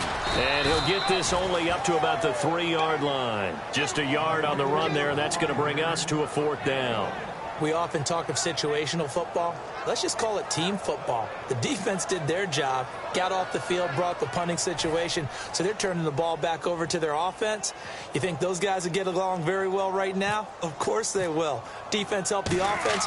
Now it's their turn to take it downfield. And he's able to get it out of there, and this is a pretty good kick. Taking it about the 36. A good return there. Call it 13 yards. And out will come the offense as they take over. Out onto the field comes New Orleans. And last time, they had it 4th and goal, rolled the dice, didn't get it. Now they've got to put that behind and try to put together another drive. A simple tip of the cap, a nod of the head to the defense. Congratulations, you got us last time. But you didn't hold us the whole time. And the pressure will bring him down here. The Cardinals get home for the sack. It'll be a loss of 7 on the sack, and it brings up 2nd. And they're going to hurry back to the line now. Now a shotgun snap as they'll look to throw. And he's got his man on the out route. And he's going to get this down to the 35-yard line. Never make the mistake that the slot receivers, especially the little guys like we're watching here, are just quicker than fast. A lot of them combine quickness and speed, and they catch a lot of footballs, as we just saw there. A hit as he throws there, incomplete. When defenses get to the quarterback that quickly, a lot of times it's called a jailbreak. It wasn't quite that fast, but fast enough that he had no time to look downfield and set himself to throw the ball. And as he tried to do that, he was hit, and it forced an incompletion. 10 yards still left on 2nd down. They'll look to throw here. Now they go screen. It's complete. And he'll be brought down at the 27-yard line. It'll be a pickup of 8 on the screen. And it sets up a 3rd down. And on 3rd down, a nickel formation here defensively. He'll look to throw. And he couldn't hang on to it through the contact. Incomplete. Looked like they had an opportunity for a big play across the middle. But he didn't have the concentration or the focus necessary and dropped it before he could haul it in. They're already slim hopes are going to ride on this one. They'll go on 4th down. Got to try it here. He's back to throw. And this time he's got the hook up. It's complete. Call it a gain of 5. And they're able to pick up the conversion here on 4th down. Back to throw now on 1st down. Wide open receiver complete. And he is into the end zone. Touchdown, New Orleans. Jalen Strong, his 6th touchdown of the season. And the Saints make some inroads here to that deficit. And he's got it up and through. So the lead back down to 10 as things get a little more interesting, and the kick is away. That's fielded in the end zone. And he'll elect not to return this one, so they'll bring it out to the 25 on the touchback. So out now come the Cardinals. And on the last go-around, they really couldn't get anything going.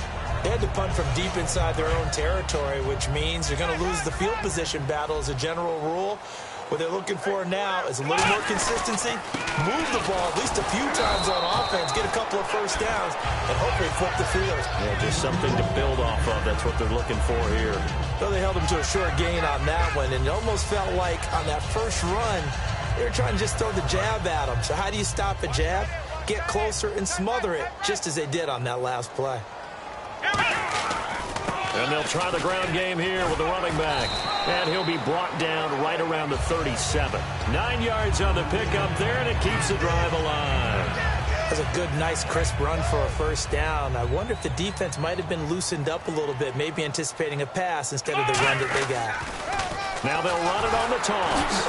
And he will lose yardage back to the 34-yard line. That's going to go as a loss of 2, and it'll be 2nd down.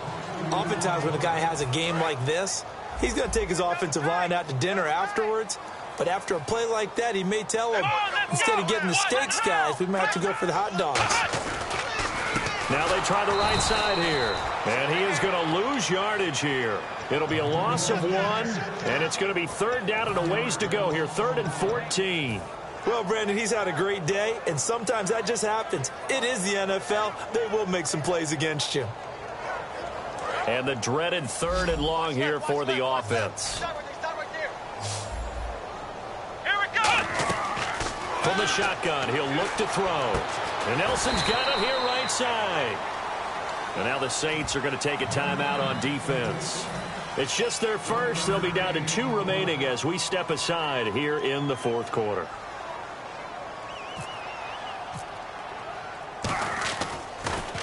And he deserves a bronze leg as he gets this one away. Oh, he's going to go ahead and field it from the 3-yard line. That'll be put in the books as a 53-yard punt. And the Saints will take over with a 1st and 10 deep in their own territory. And not great starting field position here for the offense. Shift together here from the D-line. They go play action here on 1st down. And they went big on 1st down. Proves unfruitful. One of the toughest things about playing defensive back is pattern reading, trying to figure out what they're doing. And on that one, they had the fly, just sending a guy downfield with the in route accompanying it, what people call a dagger route, trying to hit the guy underneath after the clear out. In this case, though, they're not able to get it done. And this is intercepted, and that should do it. Picked off by Dayon Buchanan. And they'll be at the 18-yard line. Great field position here in the red zone. Arizona getting ready to go as they take the field. They've got the lead. Last time had to punt it, though. What's the key to this drive? I think it's leverage. Big guys up front. You know the motivational speech on the sideline is, guys, give us an opportunity. Protect the passer, create space for our runners, and let's go ahead and get these guys. Low man wins. Let's go do it on this drive. We'll watch that leverage on this drive. Here we go. They'll set up to throw. And incomplete there. A nice hit. Jars the ball free and brings up 3rd down.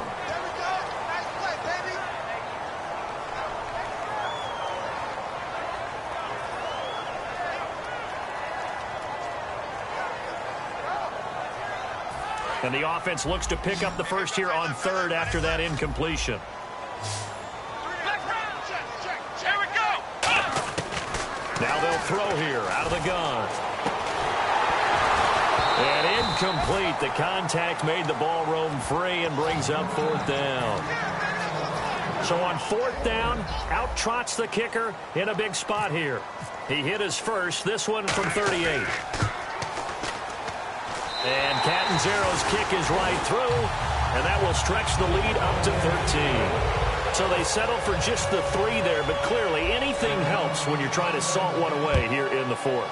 Without a doubt, I think a touchdown would have been the final nail. But 3 does give him some breathing room and lets it build up a little cushion. And he'll take it back to about the 19-yard line. Out onto the field comes New Orleans. And following the interception, just any interception, are you a little bit more cautious when you start that next drive, or no, you just throw that out the window? I think you are. I don't think that there's any way you can run back out there and go, totally didn't affect me. Let's just go ahead and be loose with the football again. You're going to take... And this will be caught at the 30. A big-time play there for New Orleans. 52 yards. Well, last drive he threw the pick, but he's not shy. He's going downfield again there. And you can't be, because if you back off after throwing an interception, your whole game plan just goes right out the window, and it makes things easier for a defense. And you and I both know there's a quarterback in this league that's any good that doesn't throw an interception occasionally, and they usually bounce back in a big way. I've seen guys throw 5. And this is caught now for a late touchdown. So hold everything here. This one's not over yet. And they put it in the end zone, which was job 1. Now they have to convert. And then it's decision time, isn't it? Yeah, so this is what all teams go through. You look at the clock, you're inside 2 minutes, look at your timeouts, make that onside kick decision. Yeah, how do you feel about your defense, where you are in terms of the scoreboard and the time left on the clock, as you noted? So many things to go through.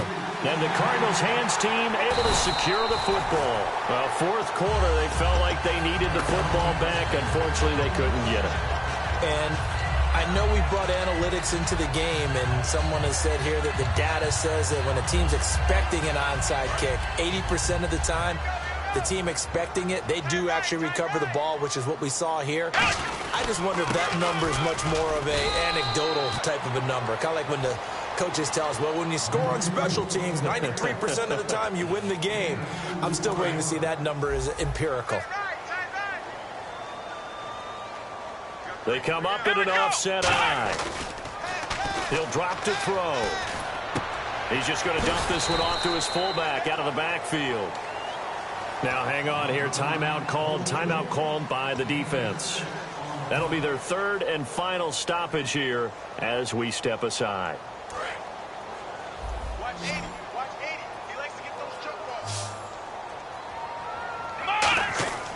They'll go to the air here on 3rd and 2. And Robinson with a big catch. And he'll have the first down, getting this one to the 14-yard line. And this defense, they needed that one more stop to have any chance, but that completion, that's likely going to seal their fate. And you could hear it in your voice, that one more stop. I feel their pain. Oh, it was so important. They just didn't get it done. Wow, what a way to finish this one off. 3 yards on the pickup there, and it'll be 2nd down. 2nd down following the run.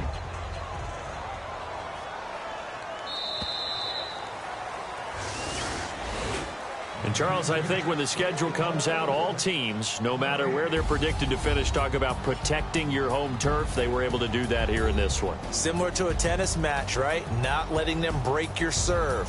That way you hold on to it. They got it done, and they feel very good about that victory. So for the Cardinals, they will indeed finish over 500 at 9-7. And they'll be able to enjoy this one through the bye week before they get back at it again. Meanwhile, for New Orleans, they wanted desperately to finish at 500, but that won't happen, as it'll be a 7-9 season in the end. And they'll get the extra week to think about this one as they return to action in 2 weeks' time.